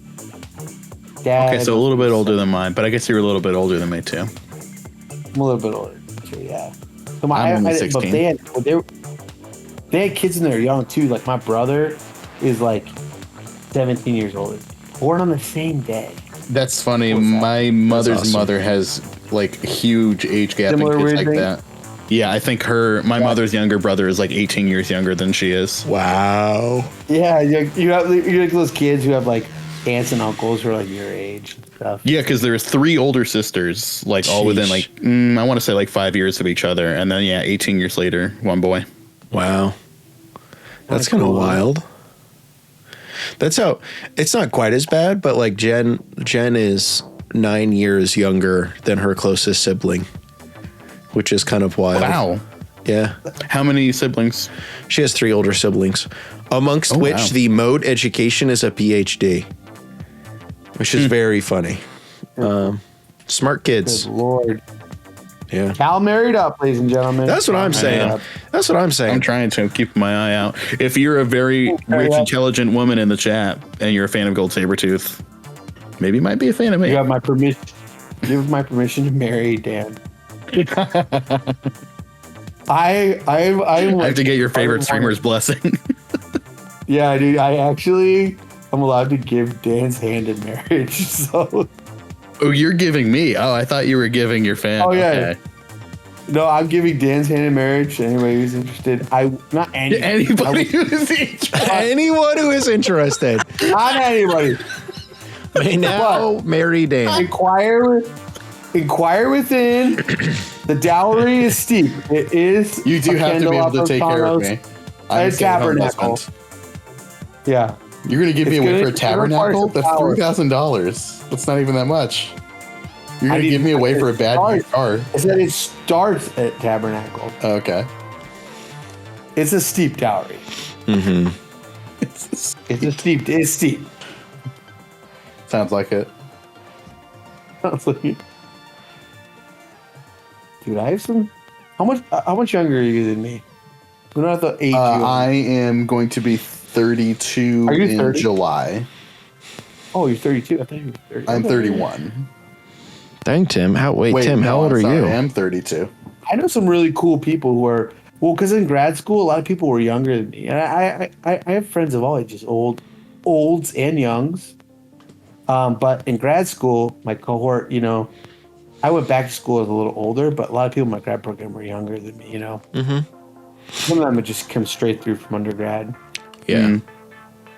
But I know some people in Philly, man. I know some cool people in Philly. The next time I'm like, hey, do you want to go on a cool date with a cool person? Have I got the cool person for you? Bro, what the hell? You're doxing me now. No, I said you could move. Oh, okay. I do like the vibe. With Sheboygan, Wisconsin right now. Sheboygan. Yeah, get him the move. Rare Sheboygan reference. Get him the move. We got Get him any the- Sheboyganers in the chat? I should move to Pittsburgh. You should move to Sandusky, Ohio. I have no interest in Not even the Uncle Tupelo song. Not even the Uncle Tupelo song. I have no interest in living near Cedar Point, I fear. Oh, is that that theme park? Yeah. Dude, I went there as a kid. Holy moly, blast from the past. Dude, it's huge. It's still Yeah, there, that's huh? what my ex-wife said. Oh, it's so popular. There. Wow. It's so I wonder funny. if we can get Cam to go there, ride a roller coaster. Oh, I was gonna say it's roller coaster. I'm not gonna lie. He probably has ridden every single roller coaster there before. Would be my assumption. Like not He's so coaster built. not even close. I feel like he's probably ridden almost every coaster that he can, like on the east half of the United States. Does anyone else think it's like so cute and wholesome that like he's like a roller coaster head? Yes, It's honestly, when I it's found such that a out, I fun was like, hobby. Yeah, and I love how like, first he's like so earnest about it. He's like not being facetious at all. He like loves these coasters. His whole Oh. family is too. I think his brother is also really? a big coaster guy. So like I think it's just like he always has been a coaster guy, and so is his brother. So like that's like he's just all in. Honestly, He's all so in. great. His dad's like, "You're a Cameron. You're a blank. I'm not gonna say your last name, but we're coaster people. Your grandfather was a coaster man." I'm Right? going to say Cameron's last name either. God But one damn time I was at a party with Cameron and his mother, and Cameron's mother had a pair of shoes with their last name on them, and I thought that was so cool. That's kind of awesome. She was such a boss of a lady, and I was like, yeah, it would make sense that you would have your own name on your shoes. Well deserved. And like he has a cool last name. I'm not gonna say what it is. That's true. It's cool. It is cool. It's Judas Priest. His name is Cam Judas Priest. And Dan's last name is Gabagool. That's also true. Honestly, yes. Gabagool. My last name is actually The Sopranos. The Sopranos. I thought it was the therapist. Melfi? Burn. Yeah, I'm Dan Dr. Melfi. This is looking good. Everybody think you guys liking it? Yes. Ooh. He looks so extra wet and gross now. Dude, yeah, he's looking wet. He's looking gross. His like Medusa on his head is looking drippy. It's looking good. This is looking good. Card draw. We gotta get like Plagon. We gotta say we ride, dude. We ride is on here. Hell yeah. That's like a catchphrase. I kind of want to do it. We can do it. I want to do it in like a bubble font. All right, everyone is obsessed with it. It's true. Everyone in the chat loves this shit. You guys loving it? Dude, I'm loving you guys. This is fun. We ride. Dance by Moon says, I work in logistics and sell truckloads to Sheboygan all the time. Hell yeah. Dude, what's up, Moon? Good to see you, These dude. Sheboygan fans in the chat. Dude. Saber Cubs are Sheboygan pilled. Everyone knows that. That's so true. Everyone's always saying that. I go in my Discord every day and they're all like, you heard about the Saber Cubs and how Sheboygan pilled they are? I'm like, yeah. Freak out. We're not like them. That's what we say over there. Because we're They all not really like- they not Kalamazoo like us. pilled. Oh, yeah. Oh, yeah, Bright. Come on. You know I'm Kalamazoo pilled, too. You wish you were Kalamazoo pilled like me. Oh, come on, dude. I've done coke with Tim Allen. You don't think I'm Kalamazoo pilled? Wow. What? Deep cut. Oh, Deep cut Kalamazoo reference. That's pretty good. I'm not going to lie. Yep, Tim Allen. Tim Allen got arrested for coke. in That is Kalamazoo. where he got arrested for cocaine possession. That is true. Go K-Wings. Go Zookeepers. Anyone who knows. Yeah, see? Dio's K-Zoo pilled, too. dude, I fucking We love love- Kalamazoo. The Zookeepers. Dude, I don't actually. It's kind of funny. Like, I've got a lot of friends from Kalamazoo now because of certain little Yeah, stinker. a certain little boy. One little guy. Yeah, it's funny because I also like knew that place. Like it's just a name of a city that I had known for no particular Great name. reason, and now I know a bunch of people live there. Great name. It is. GameStopper said, once my Kickstarter package comes in, does anyone want to play a 24-person Commander game? Did you buy 24 mats? Hello?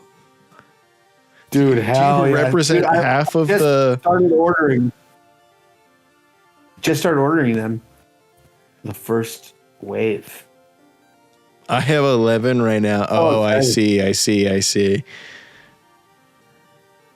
Dude, it's... I've Well, 13 is much more reasonable. I get that. How many of these do you think we should print of this?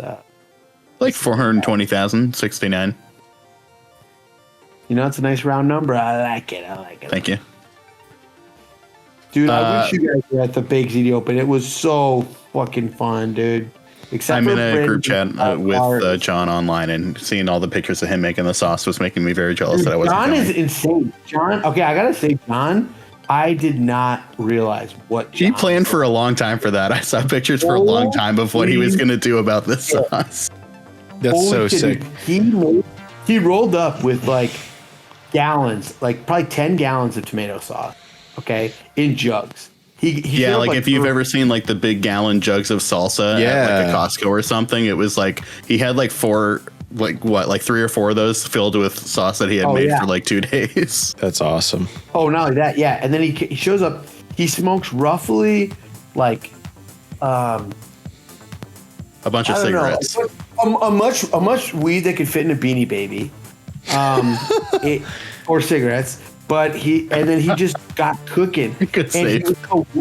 Dude, he was like in the freaking zone, making pasta all day, just like, and you don't think he's like listening to the conversation. He would dip in and like comment, be like, "Oh yeah, that was funny. Oh yeah," and he would be like, "Wait, he's listening to us?" Like, he was just he's like a professional, man. In the zone. It was wild, and he'd just be like, "I need a thing," and we'd be like, "Yes, chef." And we would like help him, and like he just like was in the kitchen, going wild.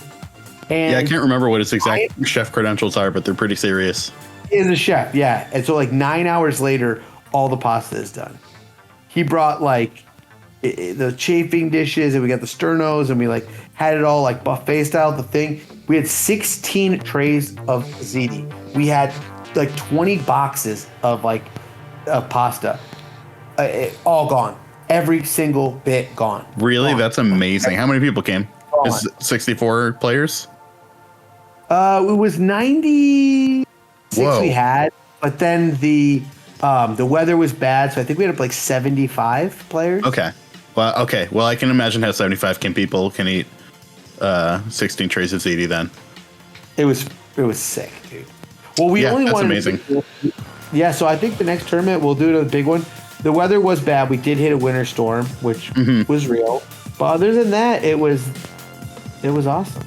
It was nice because the best part about the tournament, and this is like why I want to do this again for folks, is it's a Magic tournament that's like downtown. So like people can like go get drinks and coffee and pizza and soda wherever they want and come back in, and like you're in like a downtown area. Like you're not in like a strip mall. And the card shop's like in this like cool historic building, and it's 3 stories. And the shop owners are really nice people. And it's old school. They don't sell anything online. So they just have binders and binders of cards you can just look through. Hell yeah. That's it's so sick. It's like a throwback to another era in Magic. Where you're just like looking at binders of cards. Man, this is looking good. Okay, cool. Next step, I'm going to add one more layer. I'm going to pull that back. I've got a first-time chatter, Demetrius Clark. Sad AF, I missed the ZD dude. Oh, well, guess what? We're gonna do another one. We'll do some more pasta. I don't know what pasta we're gonna do this time. Yeah, I was gonna ask if you anticipate doing one in like warmer months. Manicotti March. Okay. We're thinking of Manicotti Madness, but something like maybe as heavy. We could do like because Manicotti is still pretty heavy. Yeah. We could do something crazy. We could do like anything, like pizza, chicken. Antipasta April. Antipasta April. Yeah, so like nice and light. Good food. Yeah. What kind of color do we want to do as a fill? I kind of do like orange with this. This orange looks nasty good. Let's do like maybe some pink might look good with. I was gonna say, since it's Patrick, should we try a pink? See how it looks. It's gonna look good. Oh yeah, I'm liking that. So let's get rid of this real quick. And I'm just gonna see this fill kind of looks nice. You know what's the cool part? So let's say we're just gonna fill it and just kind of see how we're feeling about this. Pink's kind of nice. But we can also, this looks so cool. Ooh. Definitely tell now pink looks good, right? But watch this. We hit select. Oh yeah. Color, dude. Oh yeah. Let's make it the hottest pink imaginable. But now I'm kind of like, what? I just think like I want pink, but I want pink to be the highlight color now. 'Cause I think like, yeah, I think so too. Like it looks good, but now I'm kind of like, eh. And it's also gonna be a Zora, so I kind of like doing like this, like blue on blue, and then we really. Also, I'm not even worried about this background color. This background color is kind of good. But maybe it needs a little more hue saturation. Yeah, now I'm liking it. And then we do like a highlight color, add another layer. We do a highlight color in like a real fucking crazy ass pink. So let's get we just like we'll do like a 3-stroke. And let's just like fill in. Let's see how this looks from afar. You see what I'm saying? Then we can add in like his pants. Oh, we do have a question in chat here. iWolf, I can't wait to play my new Plagon deck on this mat. Any tips or secret tech you'd recommend looking into for the deck? Excellent question. Oh yeah, so thanks for asking. Okay, I would prioritize. Don't just like, you don't have to like jam out. Just be patient with Plagon. Like, you don't have to like jam them out right away. It doesn't. You know what I'm saying? Like, develop your board because it gives you a nice tempo play. So the reason why like a deck like this, that kind of looks. We can even see how this looks like an orange. The other thing I think is kind of cool is with Plagon, right? Is we're just too not bright enough. I actually think the pink looks better. That looks good. So this is my biggest advice with Plagon, is be patient with jamming him out. It's like, think of it as like a psychic frog deck where like you can 2-for-1 yourself or take time to develop pieces because the frog will recoup your tempo disadvantage. You know, you can force things early, or you can like go out there and start like aggressively. What's the word I'm thinking of? You go out there, aggressively start like wastelanding your opponent because you will recoup some of that tempo. You will recoup it because it looks weird. We'll figure this out.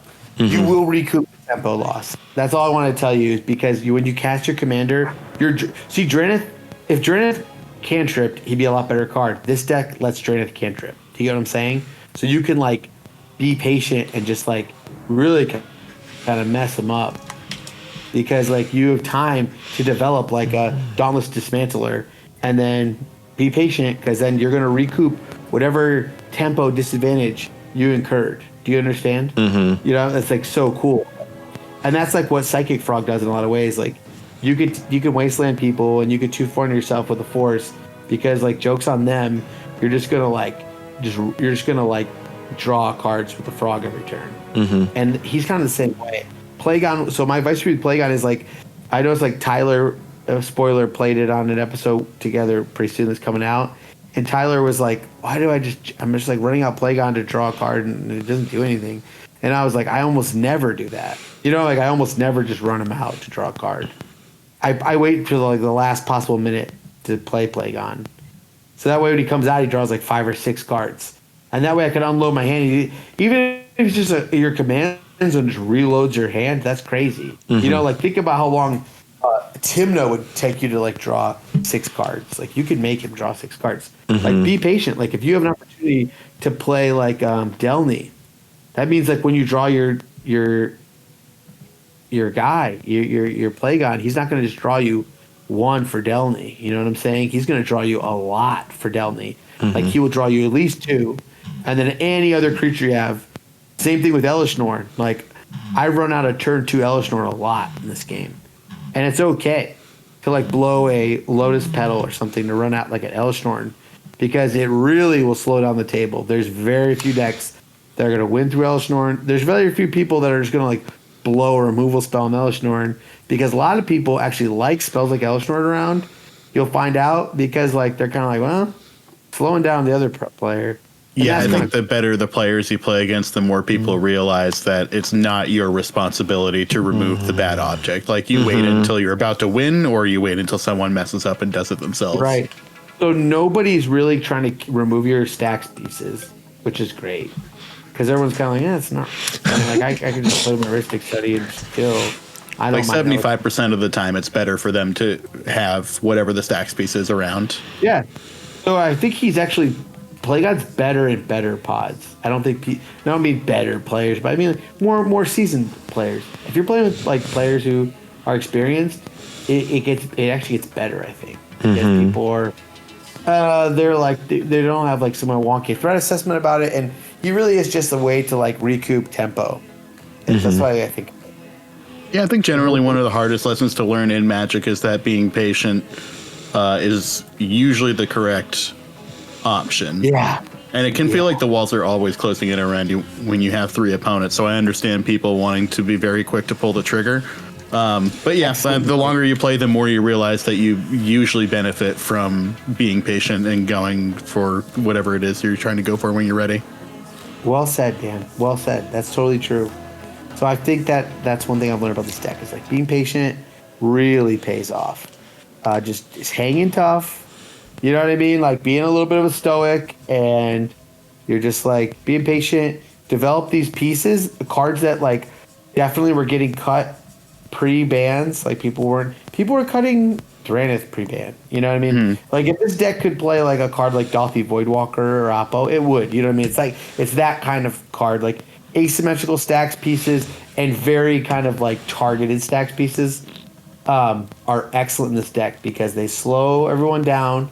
People are de-incentivized to remove them, and then so you will directly benefit from the tempo, where like you get to deploy pieces. Because the big trap of playing stacks usually, and I don't even think of this as a stacks deck, but I would say the big disadvantage is that like you're playing spells for other people a lot of the time. Like you play a Null Rod, like you know, there's a lot of players that can like kind of piggyback off of your Null Rod. Playing it for another player is a very apt way of putting it. Yeah. But if you're going to draw like 6 cards for it, you broke parity on your own stacks piece. And that's what's powerful about this. So in that way, I do think of it as a tempo deck. I think it's generally, like I would think of the difference between like stacks, and I would say that the pieces that you're talking about for Plagon are more like what I would consider like a control piece, because you're saying it's asymmetrical, and also the way that you're using it leverages it harder than your opponents can possibly leverage like the asymmetricality of it by you being able to like draw cards off of them as well. 100%. And that's what's the coolest part about Plagon is, I think, for me, is like, oh hell yeah, like I get to really take advantage of this. And people, I mean, and then until it's too late. Then like what I mean by like I got to get better at finding the window, which is why I really want it does have the Nadu problem sometimes where like you think the games are slower now, like the turn might not get back to you, but there are certain turns where like you can push really hard but you don't quite get there, but you pass the turn and you're loaded, you know, you're full grip. And you have like a million cards. And those do feel bad because I feel like I don't win a lot of those games because you've made yourself enemy number 1. You know, and everyone's just like, oh, fuck. Gold just ruined like 90 cards, you know? And you guys sometimes have a politic and be like, yeah, I just kept a bunch of counter spells. So I get back to my turn, like I really have nothing. And that really kind of gets people to not push because they're like, oh, he's got a million counter spells, which is kind of nice. But that's the best thing I could do sometimes. It's like a Nadu problem. When you fizzle, you're just like, you load it up and make yourself like the threat. So it's really good to go for it on someone else's turn, I think. That makes a lot of sense. Basically, like doubling your chances of being able to go for it. You're like expending everyone's resources on a turn that isn't yours and giving yourself the extra untap. Just like basically having your own final fortune. Huge. Right, which is why I found myself wanting Born Upon a Wind again. Just because sometimes there are creature spells I want to cast. Yeah, just jam. Yeah, so that's what that was. Is that helpful deck tech for this, or any other questions you have? Yeah, I have a question. Yeah. How are you so dang cute? You have a skincare routine. You got very nice skin. It's funny you say it. My wife comments that she's like, "You never have fucking zit. What is up with you?" Yeah, I know. Yeah, even when I was hairy, I had really good skin. You were hairy? I can't even imagine that. Yeah, very hairy. I think a lot of stuff is genetics. Like even like I think my obesity is definitely genetic, and but also good and bad. I also get I have really great skin. I almost never get sunburned. That's lucky. Almost never have zits. Just I have shitty eyesight. I'm obese. Got good and bad, but I got good art talent. And I think I inherited that. The good and the bad. Well, you take the good and the bad, and somewhere in the middle you have the facts of life. That is true. It's just too fucking man, this looks fucking cool, guys. It's coming together. We ride. Yeah. We ride. This is where I put my signature. I think we'll look good down here. The original person who asked about the Plagon said, "Love the advice. I've been off C since the bans because I was on Corvold pre-bans and needed something new in the meta. Once I saw Ian talk about it, I knew I had to build the deck." And then Felper TSD said the one problem with Plagon is there's no gameplay content of it so far, and I'm in need of it. There is on my CDH YouTube channel, Moderatlyanonmtg. Oh no, there's not. I didn't put that game up yet. Never mind. There could be one day if you want there to be. I have the game of it, of Ian playing his first game on it. That's awesome. The ending is a mess though, and that's why I haven't done it yet. We'll happily go on anyone's channel and play this deck. I had a really good run with it. Can you guys hear me, or did I cut out? Yeah, no, you can You hear cut me. out for a second. You did go for a minute. Oh, Okay. Never mind. oh yeah, I had a good run on it with on the Play to Win tournament. I went undefeated Swiss. I went 2-0-3, and then I won my top 16, and then the finals we split, and then there was a fire in the mall, so it got canceled. But it was a crazy game. It's like I'm happy to play the deck. I want to get better at it. I was a little disappointed, but then again, it was like I'm not like making excuses, but there was like a tournament, where I'm hosting, and like I could have Angels graced this player in their final turn, but I let them go for it on the last turn, and they got it. And it's just sometimes it's not always about winning. You know what I mean? It is. And it is. I was it was a tournament, but I was still kind of had that vibe of when you're on stream and you're like, no, dude, you got it. Just untap that and do that. We weren't being too sweaty. But I think if I was being really sweaty, I definitely could have made top 16 because I didn't really lose with that much. I think I had 3 draws, 1 win, 1 loss. And that 1 loss was kind of we could have really griefed them out of the win, but we didn't. So I think that I do think the deck has a killer potential. But it needs ability to turn the corner. It's really hard to do in this meta. So that's why I'm putting Born Upon the Wind back in the deck. Yeah, I think taking that aggressive approach is probably the correct way to do it. Yeah, it's hard. It's hard to seize your window. And I will say, the biggest downside of the deck is Azorius has the least explosive mana. You said you just played Jund. Well, buckle up, because this is Jund has the best mana, and this has the worst mana. So you have to So in a way, I took a lot of cues from the Legacy Shops decks and the the Legacy Shops, the Vintage Shops and Legacy Eldrazi decks when I was building this, which is why I'm on Glaring Fleshraker, because the little spawns are well, they're booties too. They're booties for Plagon. Oh my gosh, that's very funny. They're the old templated ones. Yeah. They're the O ones. Man, I really like how this turned out. I'm not trying to. Hell, I'll toot your horn. That looks sick, dude. Toot toot. This is looking so good. Really like toot toot. Now, Me when I'm tooting Bring on a this horn. back in. I'm gonna work on this layer. Yeah. This Cal, looks where so do you good. say you toot the most? Definitely in my wife's office. If I'm going to be tooting anywhere in the house, I'm going to be walking straight into Jen's office and I'm going to be letting it rip. I was really trying to lay the groundwork for you to plug the podcast. Oh, I was looking for a way to talk about my wife on stream. You would, wife guy, supposed wife guy who likes to fart in her office. Is that because you miss her? Yeah, it gives me an excuse to go see her. If I'm doing any tooting in places that are not my wife's office, it's going to be on the Harold's Horn podcast. It is a podcast where I talk about Tim on every episode. That's mostly what we talk about, yeah. Dude, it is awesome. It is awesome. Oh, we do have a question in chat. Another question in chat. Please. GameStopper asks, thoughts on doing staple card playmats, for example, Food Chain, Thoracle, etc.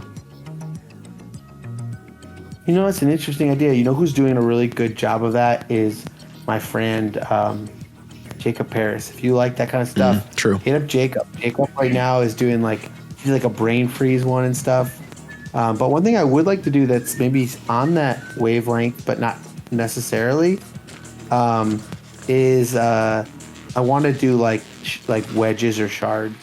Do instead of doing like a Master Keys playmat, do like the whole gang of all of the drippy, blobby, spooky, Esper commanders. You know what I'm saying? Like all them hanging out. So that's the kind of thing I want to do in the future. Sounds awesome. But yeah, because that way we can cover some bases, and that way we can satisfy some people with some like niche affinities. You know. Sometimes you meet someone, they're like, "Oh, have you ever thought about doing like a Padim playmat?" And I'm like, I have not thought about it until right now. I don't really know what Padim is, but that happens because a lot of it's also about something that people will be interested in. Because at the end of the day, I just don't want to be stuck with. I have to order a certain amount to make it feasible. Because the price for you or you as in the consumer to buy a custom playmat is it was ink charge $34 for a one-off, $34.99 plus shipping. So in order for me to make it worth anyone's while, I would have to print a bunch. So if I get something super niche, I can't although those are probably the coolest ones to do in terms of how fun they would be. They're the hardest ones to do in terms of from a product standpoint. So I try to do something with a little bit of heat that a bunch of people want. So Plagon is funny. Plagon's a total weird esoteric commander, but it's got a lot of buzz right now and it's fun. And again, this is just from you guys telling me you wanted me to draw it. I put Plagon here as kind of a meme, and I was kind of shocked that was the one that everyone wanted. But I didn't realize that Plagon really was having a moment. I know. But I guess so. Yeah, it is. Plagon's super popular. Yeah, I think it's super popular. Well, I guess I gotta edit that gameplay episode. Get it in there, Yeah, dude. Next week, people like it. They're starfish pilled. They're starfish pilled. I thought Ian was just doing his funny guy play magic thing. Yeah, well, Ian and I messaged each other. We were both that's actually kind of crazy. And then I brought it. I had it built. I was gonna play what I felt was a more competitive deck at this play to win tournament. And then I was talking to Nate, and Nate's like, "Well, he's like, it's play to win. Why don't you just bring something a little more fun and weird? Why don't you just play the starfish? Because maybe people haven't seen it and more fun." And then we were just pub stomping people. And then it did the exact opposite. The deck I wanted to bring to play fun ended up being kind of pub stompy. And I kind of felt bad, But in a way, it was actually a way to mitigate the feel bad because people didn't even care if it was stomping because they thought it was so cool just to see something different, We're like, oh, this is sick, Would rather get stomped by Plagon than Rogue Cyrus for the millionth time for sure. Or Blue Farm or TNT. Whoa. Exactly. Blue Farm's cool, dude. That's the cool one. Blue Farm. Man, I really like how this turned out. What do you guys think? I love it. A little bit. Kind of like the way an this. A plus. Oh, we do have one more question from chat. Oh yeah. Invictus. Debating on what CDH deck to build, looking at Atali, Dargo Thras, Malcolm Vile, and Rakdos the Muscle. Who should I build? Also, the playmat's looking sweet. I would tell you this. What were the ones again? Atali, Dargo Thras, Malcolm Vile, and Rakdos the Muscle. I'll tell you this. Don't build a Dargo deck right now. Probably Dargo's- Malcolm Vile seems the most viable of the... Not the most viable, but like probably has the most edge to it of the ones that are mentioned there. I would agree. I'm also really hyper biased because it's a Grixis deck. It's a Malcolm deck. I love a Malcolm deck. I also love Dargo Thras as a concept, but Dargo is in a real rough way after they removed 2 of the cards from the format that make it trivially easy to cast him. Yeah, there's not a lot... I don't think there's a lot of really awesome reasons to be playing Temur in particular right now. What about Rock? Wait, well, I think Rock Crash is actually. Yeah, it's like a polymorph build or what? I think Rock Crash is excellent. Not the polymorph deck, not at all. Just playing like Red Kinnan. It's really good. You have the best tutors. You have Kinnan.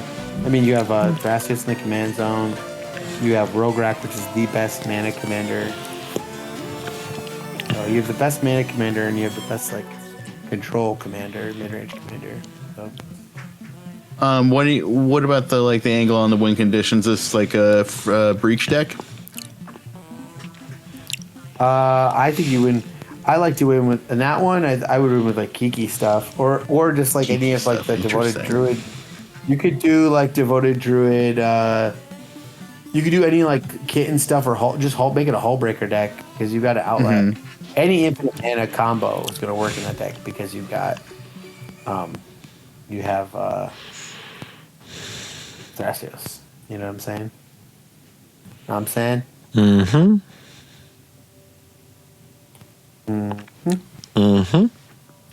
I'm just a creature hater, I guess. Yeah, me too. But I think creatures are kind of better than they used to be. I'm maining Timna Thracios right now, so I don't know. I can't talk that much shit. Well, Dan, I will say if you are interested in Breach, it has probably the coolest Breach line in all of Magic, which is Malevolent Rumble. Okay, if it's doing the Malevolent Rumble thing, yeah, I was gonna say that's pretty rad. That's you know that. Do you know that combo, right? Yes, I first was turned on to that in Vintage Cube, and I loved it. Yeah. So for those who don't know, you can use Malevolent Rumble to mill, and once you've milled, you make an Eldrazi spawn. And that milling with Breach will give you the escape cost for your spell. So then you will escape it again, and you'll use your Eldrazi spawn stack and plus the Earthcraft to untap the land to recast it. So almost like Stitcher Supplier combos with Breach, you have this like self-contained way to kind of move through the deck. Well, it does cost a green every cycle. Yeah, the green is the Earthcraft. Oh, I'm sorry. I missed you saying the Earthcraft part. My bad. Isn't that cool? Yeah. Yes, I'm a very big Malevolent Rumble enjoyer. I think that card kicks Are major you? ass. Wait, what does that card do? Oh, I agree. 1 in a green, look at the top 4 of your library, put 1 permanent into your hand, and the rest go to your graveyard, and then you make an 0/1 Eldrazi spawn. Oh, that's fun. Yep, it's really sweet. Makes a body, puts 3 things in the graveyard, gives you it's like green impulse. It's so rad. It's so good. Big fun. It's nothing like super flashy, but just tons of value for 2 mana, and especially when you can combine it with Breach. Tons of yeah, with Breach it's kind of cuckoo bananas. Kind of effed up. Just cast it over and over again. Really like how this looks. Dang, I liked it. All right, guys, I have a question for you. Yeah. Did you know that I'm going to leave right now? Yeah, I did. Nice. I saw that it was 10:32, and I said, Dan's out of here. You know my bedtime, 10:32. All right. Well, No, guess it's what? 10:33. I got to be in bed in 1 minute. Guess what? We just finished. So. We did it. We did it. I love the pink highlights. Yeah, I think that looks great. We did it, chat. Okay. Good night, chat. Good night, Tim. Good night, Good night, Dan. Cameron. Calman? Thank you. Calmum with a calmum. Good night, corn dog. Dan, I really want to say thank you. It means a lot that you were able to hang out with us tonight. So thank you so much for joining us. And, When Cal asked me if I wanted to do this, I said 1,000,000%. well, thank you so much. You're a really sweet person and really happy to have you here. So thank you for joining I love you so much, buddy. I enjoy every second we get to spend it with each other. This is a blessed evening getting to talk a bit with you. Oh, it's my sincere pleasure. Thanks for coming. This is sweet. Good night, all. Dan, Good night. The finishing touches on this. I'm gonna maybe freeform. I'm gonna pull a little. I can't believe I've talked to Dan for like a total of 6 hours today. Oh, because you did the. We also did a Herald Sword recording earlier today. Yeah. Can I get a little preview? Can you just tell me a little bit about the episode? This upcoming episode, we're talking about Eternal Weekend, Pittsburgh, and Prague. Just like a little high-level vibes because, well, unfortunately, I said, cool, let's go and find like who won. I want to take a look at like what kind of performed. I know that Frog is good. I know that like the Vexing Bobble combo decks and Vintage are good. I'm going to go and take a look at Eternal Weekend. And then I remembered that like nobody is really collating that data anymore, and trying to dig through Melee to determine anything is absolute hell. So I gave up on that, and I said, I heard that Psychic Frog's really powerful. I heard that Vexing Bobble's really powerful. We talked about that for a little bit. We're I chatting. want to pick up. Why is it so? It's just not user friendly. If you're out there and you're a Melee person, I'm not saying this to pick a fight or be negative, but like I used it for the tournament when I was playing the RCs, and I found it just like really, really difficult to use and difficult to update my deck list, and I just like was struggling, and I just really couldn't figure out why something like so widely used was so difficult. Does anyone have the answer to that? I don't think anyone does.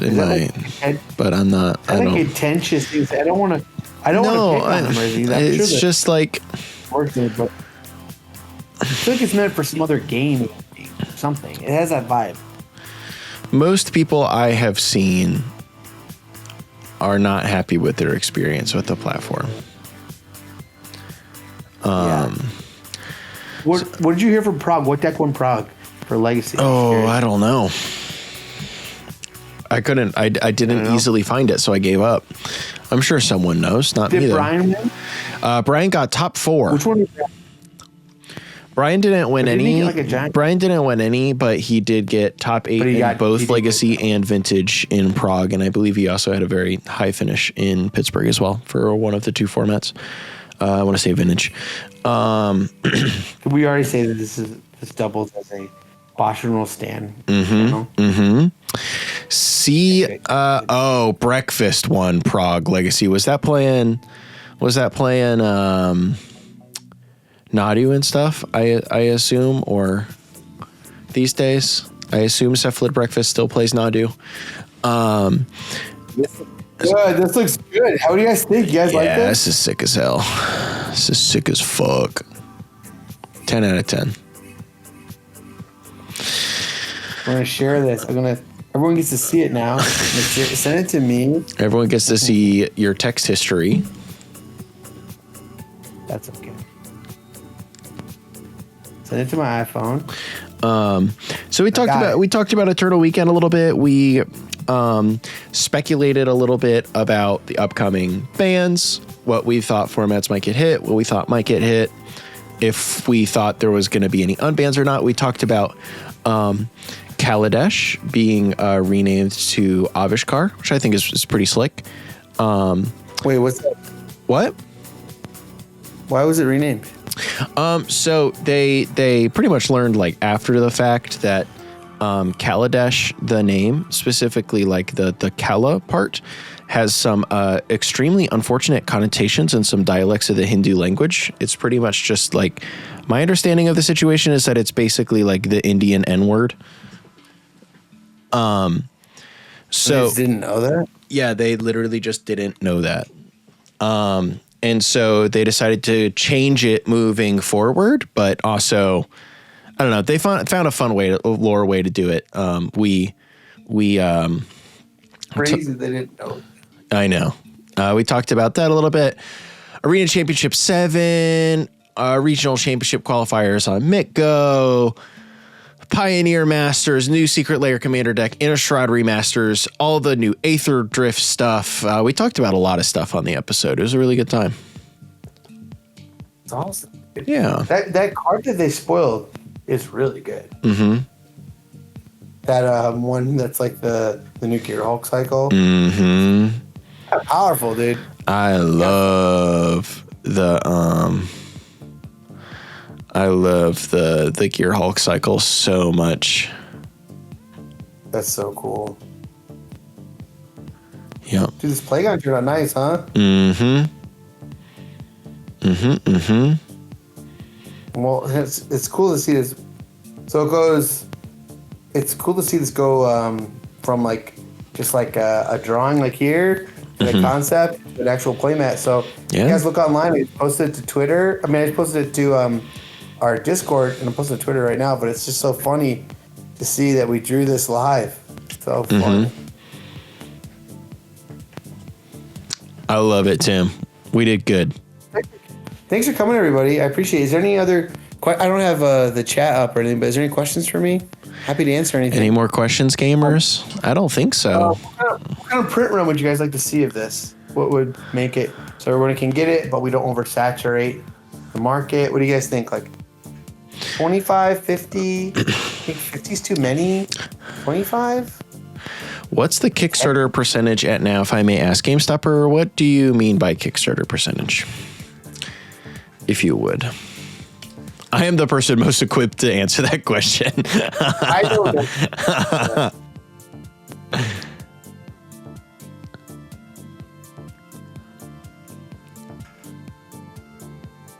But survey fulfillment. We're at 89% survey fulfillment. We're definitely at the point where it seems like kind of the remaining 10% of people are, though. I'm gonna have to kind of like chase down with extreme intent. I've already been doing a little bit of that. But I think I know Tim has been starting to make some orders. We have all of our really rough, a lot of our really rough numbers and that kind of stuff. So it's exciting. It is exciting. Well, thanks for coming. When do we want to do this again? I want to do this again. We got to do this again pretty soon. I'd love to do another one soon. Yeah, I also would love to do another one soon. You want to do one on Thursday or Friday? I can probably do one on Saturday. All right, let's do Saturday night. I can do that, I think. And then, hey guys, just hit me up online. Let me know on Twitter or Patreon or elsewhere what you think we should draw next time. I think this was a hell of a lot of fun. Love drawing Plagon. I think the vibe of the deck is kind of intact. I think it looks good. Did somebody want this drawing? We're happy to. Yeah, no, I know that I believe that Eric, I believe, said he wanted it. So Eric, 200 clams. It's yours, dude. There you go. Easy. All right. Thanks, guys. Thanks for coming. This is a lot of fun. Hit me up online. I'm going to I'll put an order in for these on Gamer Mats, and then I'll upload them to the Etsy store. Thanks for coming. Boom, boom, boom. Thank you, everyone. Goodbye. Thanks. And we're happy to raid whomever. Oh, yeah. Let me. I'm going to click a little raid. Eric said deal. Easy peasy. Same as it ever was. Thanks, Eric. Appreciate it. I'll see it. Every time I open this dang,